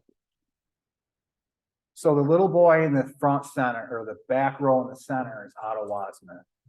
And a lot of the information I have from an interview that was done with him in 1976 by a family member. And he talked for hours about his life at Page. So Otto would have been the great uncle of Scott, right? Right, that Markham's, and then he would have been, your last name's Miller, right? So is your mother or your grandmother in that picture? Which one? Mary. So that was your grandmother. Yeah, so the Wasmuths, we got like a family reunion here, kind of, you know, but. So there's a lot of people. So a lot of the stuff I got was from Otto. So Otto's the one, you can always tell he's got a smirk on his face. So another sad story that Otto had told. So the little girl, Avon Brothers, I think is on the front row on the left. Otto says she had a little brother they called Donut. So in the Brothers family, their mother died. And them little girls had to take care of Donut. And he didn't say his age, but I think he was a toddler. And they said that they were always chasing little Donut around. He just ran all over the neighborhood. Well, they were playing horse, which I assumed they'd get on their hands and knees and pretend they were like a team of horses. And Donut started throwing a fit, is what he said. He was crying and screaming, and no one paid any attention to it because I guess he always did it. Well, apparently Otto's mother, who would be Hattie Wasmuth, thought it was an issue, got a little nervous, and she called the doctor in Lowville, and the doctor told her to give him mustard and water. I don't know if it was just a remedy back then, but anyways, that poor little boy Donut died in her arms in 20 minutes. So that would have been her little brother. But it just seems like it was a daily occurrence.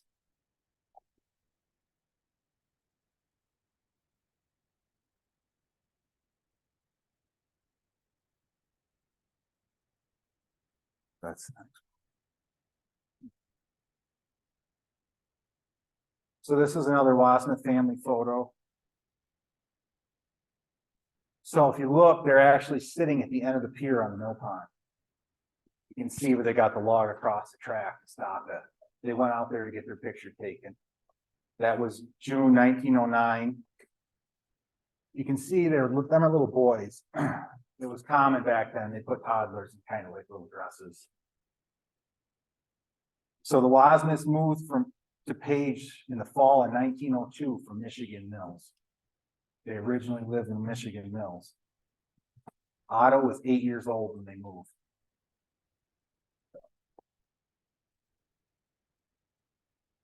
That's just the back of it.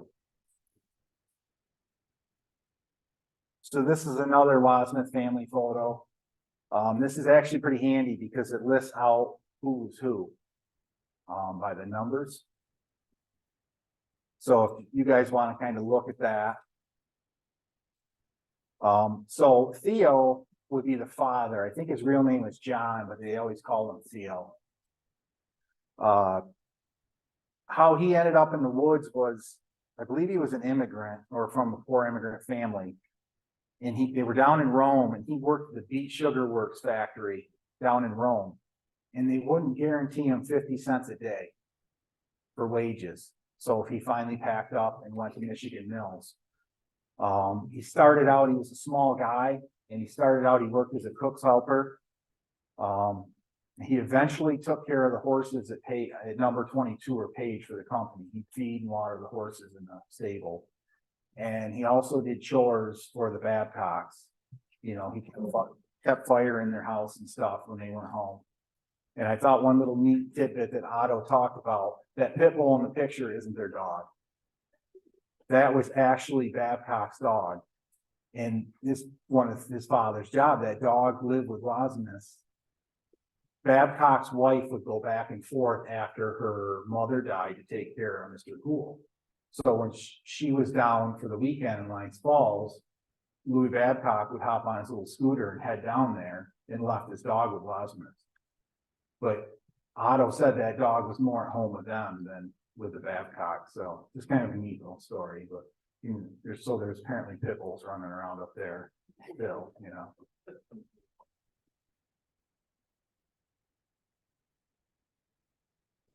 But I don't know a ton about this picture, but it is labeled Mr. Graves goes to Houseville to get orders for his meat market. So I thought that was a pretty cool bike as long as they kept the rail spacing pretty consistent.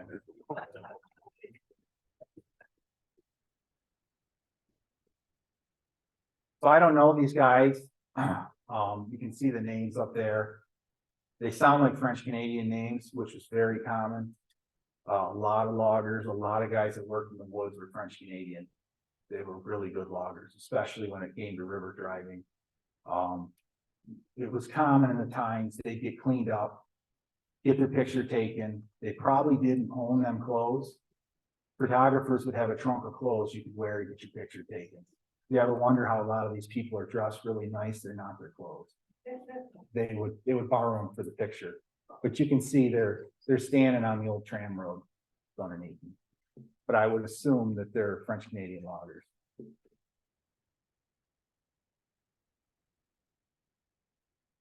Here they're hand loading bolts of pulp. The shorter pulp was easier to work with and it would go down smaller streams without getting jammed up. But you can see that's probably 32 inches right there. It looks like the pulp was already peeled. They would have done, I won't get into too much of it, but they would have done that in the summer. They got paid more per cord if the pulp was peeled, because then they didn't have to run it through the barking drum at the mill.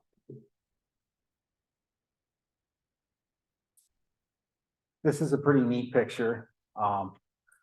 I believe this is the Loomis boys, me and Allison. So around 1908, George Loomis owned the store, and I'm assuming them are his sons. I can't help but think that picture's staged. Just the way they're dressed, and they both got their pack baskets on. I think they kind of dialed them up for the picture, but they're standing on the tram road. Right there, you can see how the tram went right down the edge of the mill pond. Just a neat picture.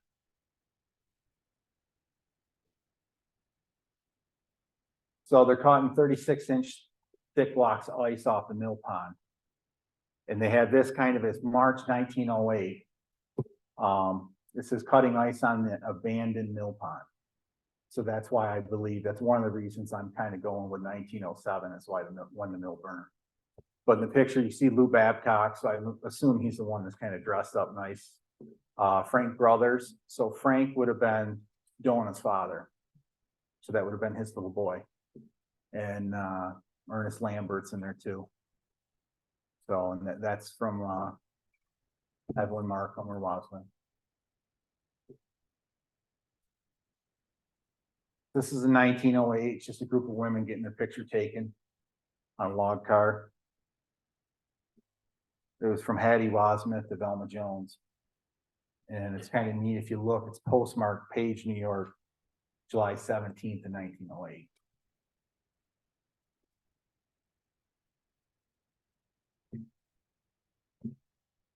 Chapter 9, the demise of the G&W Railroad.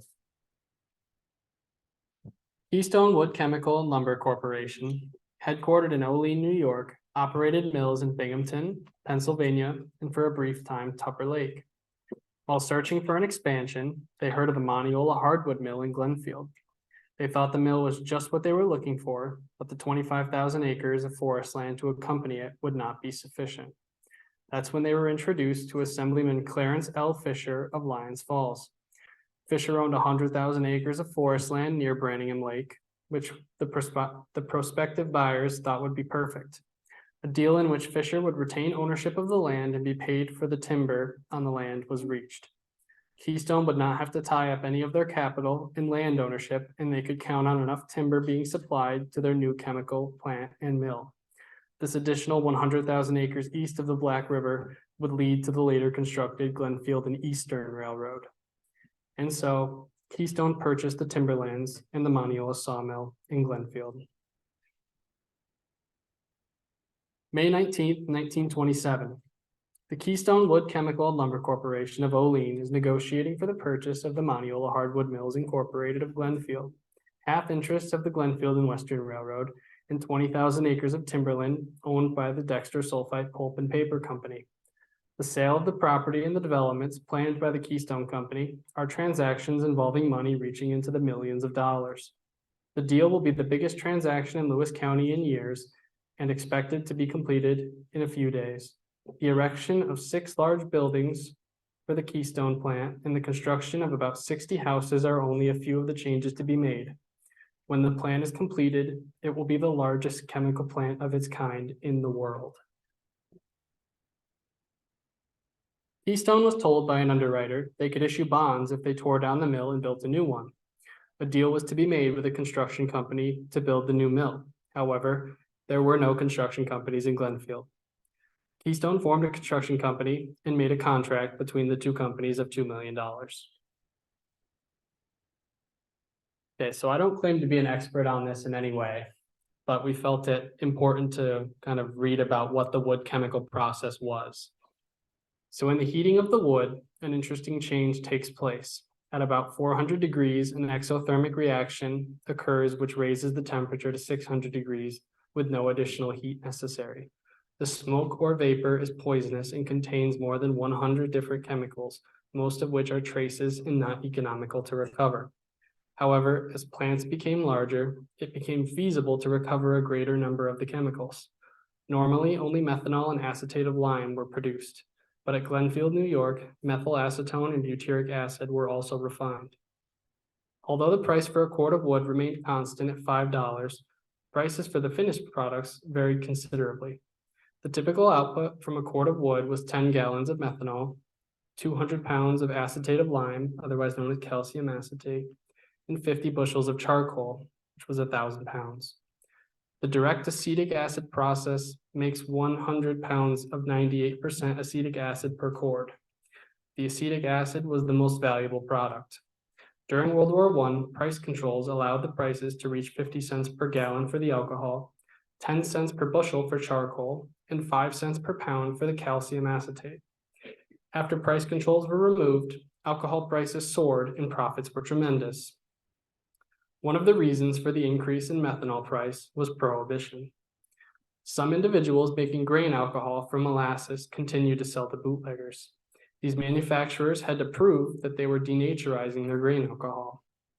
They would buy a tank car of methanol, which was 8,000 gallons, and that would denature 80,000 gallons of grain alcohol. They would pay for the methanol and dump it into the sewer.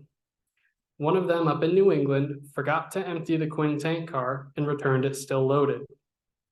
The Quinns wired the consignee as to what they wanted to do with their methanol, and they advised to ship it back and invoice them for another 8,000 gallons.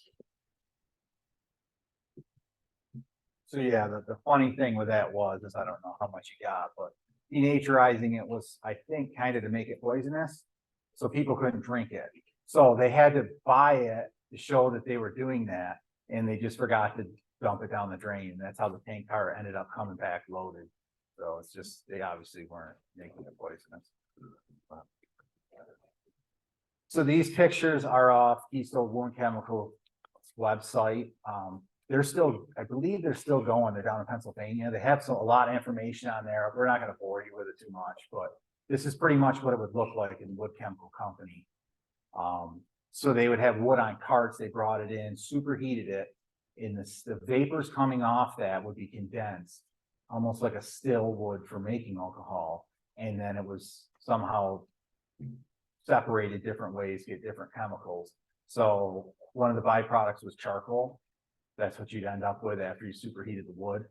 But they wanted the chemicals, and the charcoal was just kind of a bonus. What I've heard, they actually use some of the charcoal for gas masks for the military. So that's just kind of these next three slides are just kind of the layout of the chemical plant. So yeah, go there backwards. Go to the cart one. This one? No, the third one.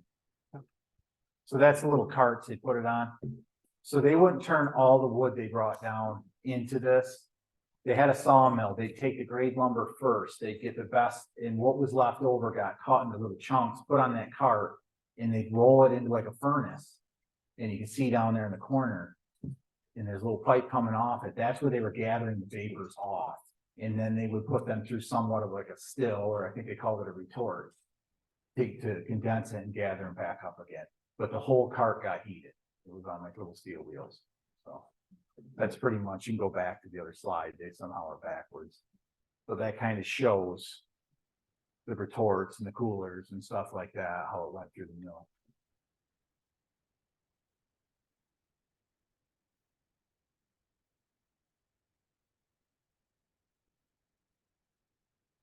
In 1927-28, 22 retorts, 40 company houses, and other accessory buildings were disassembled and shipped to Glenfield, where they were then reassembled.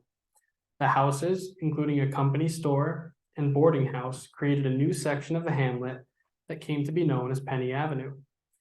Monteola did not own enough land on one side of the New York Central Railroad track to build the new sawmill, so the sawmill, acid plant, still house, steam plant, and powerhouse were built on one side of the tracks, and then the pre-dryers, retorts, coolers, and charcoal shipping docks were built on the other side. A structure was built over the railroad for a conveyor, electric wiring, pipes to carry pyroligneous acid and wood gas from the retorts to the still house. The new plant included a boiler house, a powerhouse, sawmill, retort distilling house, 25 by 210 feet in area, pre-dryers, and an 1,100-foot long conveyor. Chemical storage tanks, warehouses, and an office building were also part of the new complex. The operation employed hundreds of people on the railroad and at the mill complex. The boiler room was enlarged from 4 boilers to 8, and the new 175-foot chimney could be seen for miles.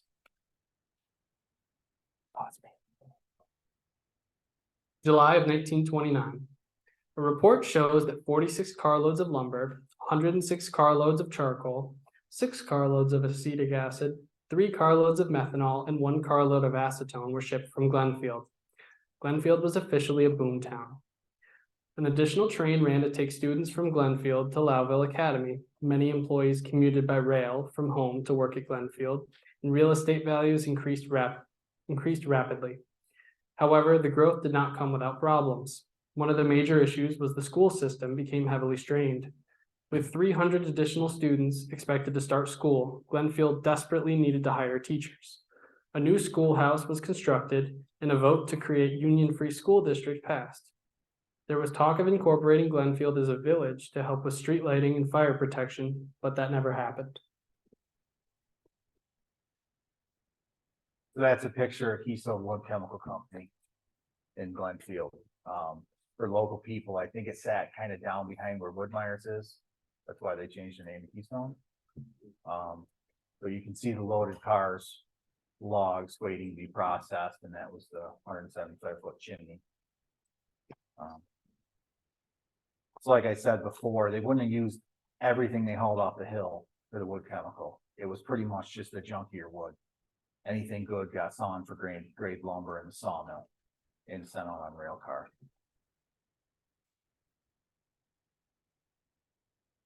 When the new mill was in full operation, 10 to 30 hopper rail cars were brought to Glenfield every day to fuel the boilers in the 22 charcoal retorts. All the machinery except the steam-powered shotgun carriages on the saws was driven by 440-volt electric motors. The 780 kilowatt steam turbine generator supplied electricity to the whole plant. Lighting was 220-volt bulbs, which discouraged any workers from borrowing the bulbs to use in their own homes, which typically had 115-volt receptacles.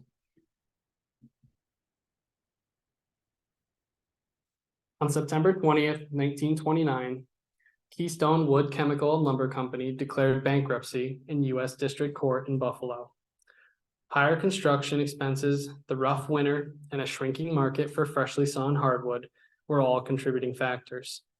It was stated that Keystone had assets of about $2 million and liabilities of about $4.2 million, and was already having difficulties meeting its current expense obligations.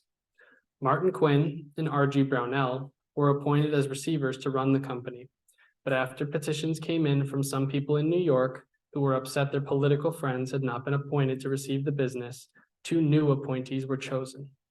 The 2 new appointees were Mr. Goki of Tupper Lake and H.G. Cornwall of Glenfield, neither of whom had a drop of experience running a sawmill or a chemical plant.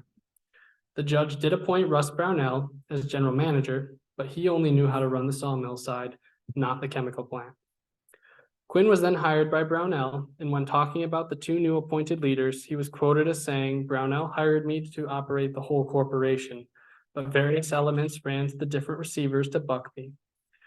They never did understand what they were responsible for. Wrong decisions were constantly made. It was a lost cause."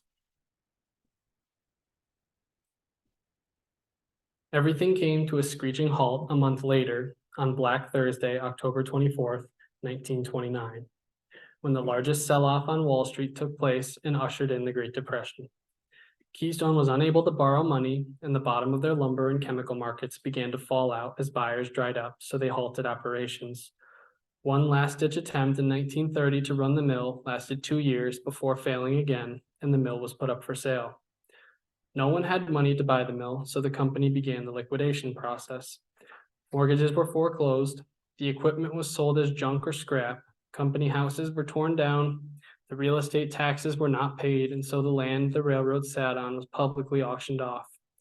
The Gould Paper Company was the successful bidder. By the fall of 1935, the Keystone Lumber Company was merely a memory. And this is just a picture showing a Black Thursday, October 24th, when the stock market crashed.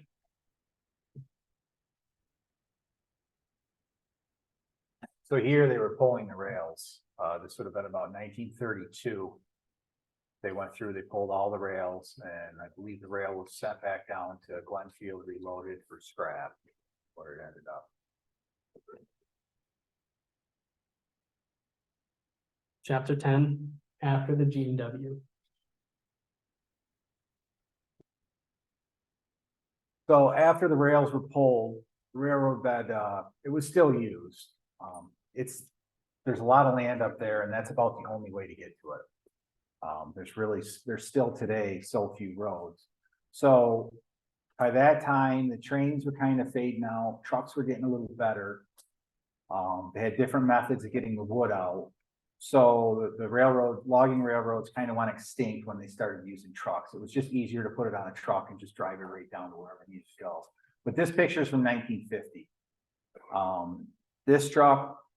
This picture actually came from George Gatman. His brother Don was driving this truck. This was before George would have had his own operation. He flopped it. So the area he flopped it on, they called the floating bridge, and anybody that knows the railroad, I think it was like an area that was really soft. And he flopped this truck 3 times in the same spot on the same job. George said that was the best time to grease a truck. But his brother was driving, but George and his brother, I think, worked for the same person at the time. So the jobber they were working for told, because his brother would flip it over, walk back. He told him, if you ever flip that over again, don't bother walking back to get us. Just walk out, you know, so that's a true story. So that's out of the plant echoes, lines, pulp and paper. That's actually one of Aiden's jobs. I don't know exactly the year, but I bet you Bob would know. Wherever he's hiding. What year is that, Bob? I see you. What year is that R model? What year did you get your chipper? 84. So that's you're chipping in that picture, right? So that was after 1984. That's an R model map. But that was up on company land, wasn't it? Yeah.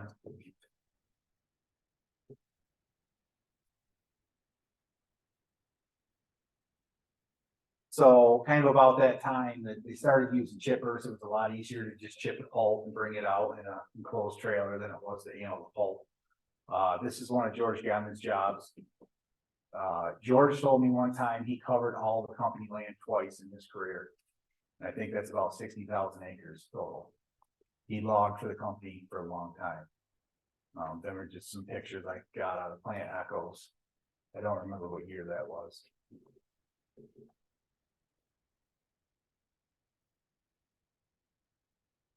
So that's Ed Cormeyer. He was a forester for the timber company at the time. The railroad was gated because I believe the timber company kind of owned the rights for it. I think you had to have been a hunting lease and you got a key, or if you own land up past their lands, I think you could get in.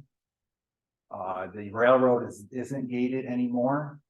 When the Nature Conservancy bought large tracts of land, they opened it up for public use. And when they did that, now I believe the state is responsible to maintain the railroad. So the public can come in and use them lands. So that picture would have been before the Nature Conservancy was involved on the hill.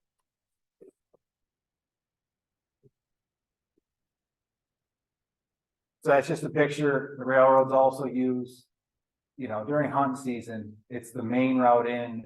There was a time when there was tons of small hunting clubs up there.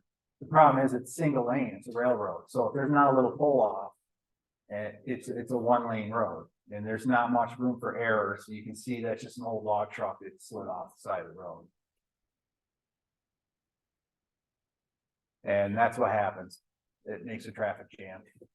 I don't know why there was so many people, if it was like a Sunday afternoon and everybody's headed out, or if it was a Friday afternoon, everybody's heading in. But you can see it's a pain when people slide off.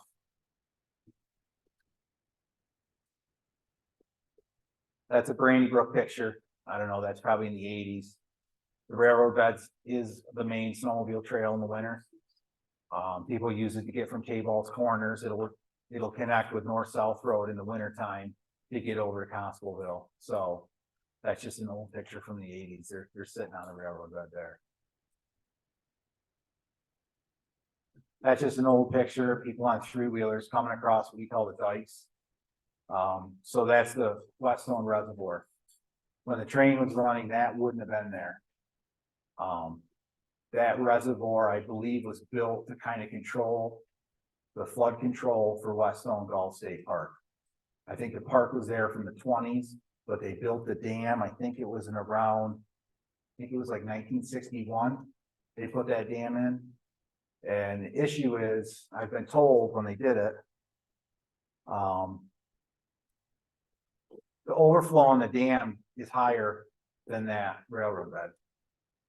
So if they don't constantly monitor that water with the gate below the dam, it'll get up over, that floods all the time. I've seen it flooded, so you can just see the strips of the vegetation on the side. Whoever built the dam didn't get the heights right, because I would think you would want the overflow on the dam to flow over before it floods the road, but that's just me. That's just a picture of us. I mean, that's the thing, the railroad still, that was only a few years ago. We were up there hunting grouse, you know. It actually gets quite a bit of traffic. There's a lot of people going in and out all the time. So that was just a picture of us a few years ago. That's a picture of the conservation easement sign. So the Nature Conservancy bought up a large tracts of the company land, and they allow the public to use some of it. Some of it gets leased for hunting clubs. So when you see them signs, that's what that means. There's regulations on that. You can be within 50 feet of a stream, and it can't be big game season. There's lots of different rules, but that's what them signs are, and they're along the railroad. So that was the box that held the rifle ram. That sits between my camp and the village of Page. I think that's Alder Creek down below. You can see the box, and that wall right there was actually the footer for the 10,000 gallon water tank. That picture's taken from standing on the railroad. That's just inside the box where the pump was. So I couldn't figure out this. This dam's on the south side of the railroad for no apparent reason, just off the dam, the railroad bed. And I couldn't for the life of me figure out why they did it. But then after I read up on them right hydraulic pumps, what they were doing, they needed that 3 foot of head pressure on their inlet pipe. So they built a little small dam just in front of that concrete box to get the right pitch to make your pump work right. Because they only dammed up a little area the size of a swimming pool on the south side of the railroad. So I believe that's what they were doing. They were getting that height right for the head pressure for that rifle ram. But that's still up there today. I think Matt or I took that picture. So that's the rail. That's just a little chunk of rail we found. That's coming off the Y headed up to the mill. It's just in the brush.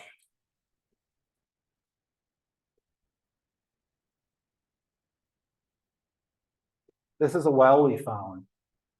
I think this was right behind the depot. And it's the only one we found in the area, and it's a really big well. I'd say that's at least 6 feet in diameter. It's the biggest hand dug well I've ever seen.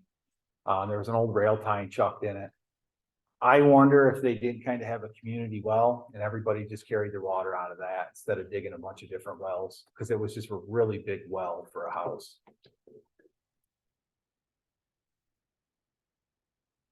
So that's Brandy Brooks' cabin. So the pictures, when you saw the back of the mill and there was kind of the knoll behind it, that is the knoll. The mill sat right to the left of that, kind of where you start to see, I don't know if there are little poplars growing. That earth dam wasn't there. Brandy Brook built that in the 70s. But the knoll you see in that picture is the backside of the mill.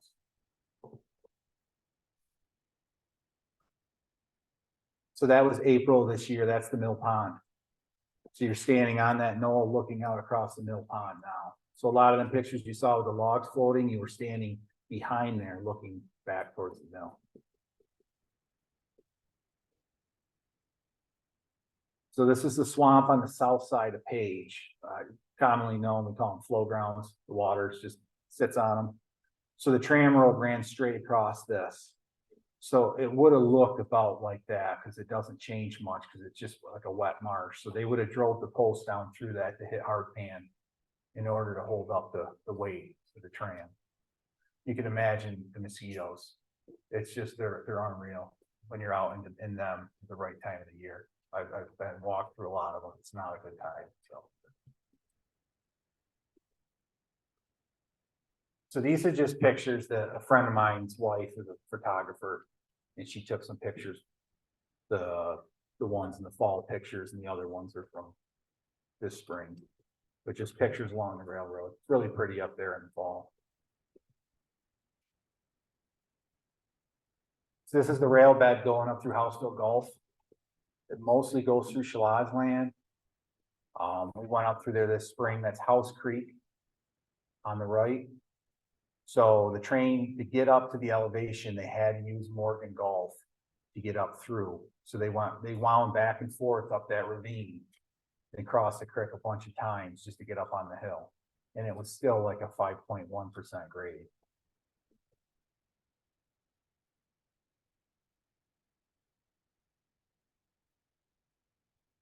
So that's just more grading on the rail bed. You can see it just continuously keeps climbing.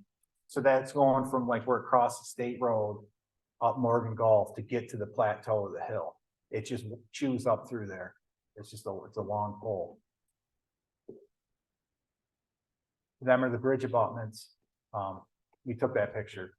That was this spring, but there's a lot of them because they just used where they had the most room in the bottom of the ravine, and they kept crisscrossing the creek all their way up through. So there's a lot of them up there still. Them are just some timbers that were actually still left across the concrete abutments. You see the tie bolts in them. There's a little bit left of the old bridge. So these are just more bridge abutments. This is at the bottom of Morgan Gulf Road. When you get to that little bridge where that red building is, just look to your left. That's where the train crossed right there to start heading down through into it crossed the state road in Houseville.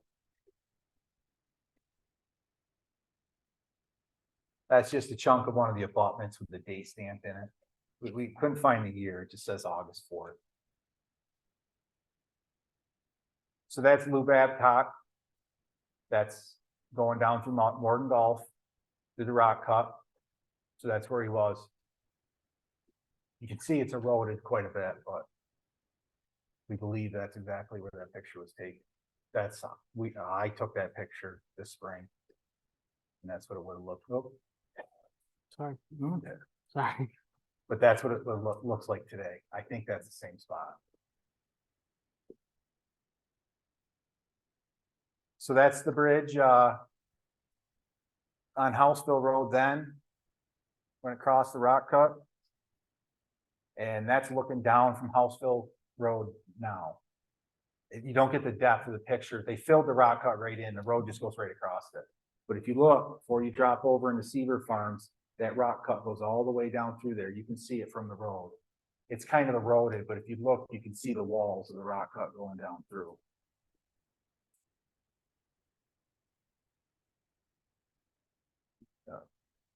We were rolling. So this is the superintendent of Keystone Wood Chemicals house. So this was down by the chemical plant.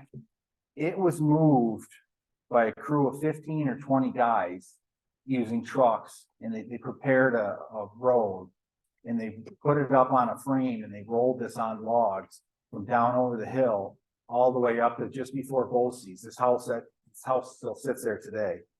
So it was rolled on logs up to where it sits right now. The brakeman, Jess Rinkenberg, was the one that headed it. He was the brakeman on the train, and for some reason he got the job to move that house. Back then it cost $2,000 to move that. So, but that's right before, probably everybody recognizes it. That's right before Bosse's on Route 12. So. The Glenfield and Western was a truly unique railroad built out of necessity through some of the roughest terrain in the state. The railroad symbolizes the toughness and spirit of the people of Tug Hill. Whether you worked in the mill or worked in the boarding house, evidently you had to be tough. Though the railroad is long gone, the impact of the Glenfield and Western their perseverance through hard times, and the daring nature of those who decided to forge a living on Tug Hill still remains. Lastly, just want to say thank you to the families that helped us by offering it the information and family photos to be used in this presentation. We hope that the presentation accurately reflects the work and the hardships faced during everyday life of these Tug Hill families. Thank you very much, everybody.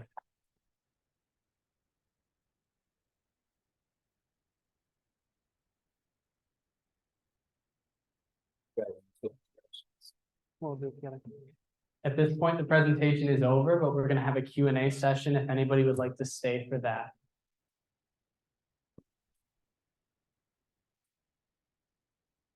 Give ourselves a couple minutes here, like a minute to relax. Right, I don't know if there's anything on there.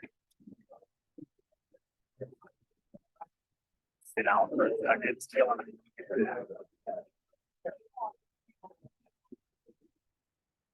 We went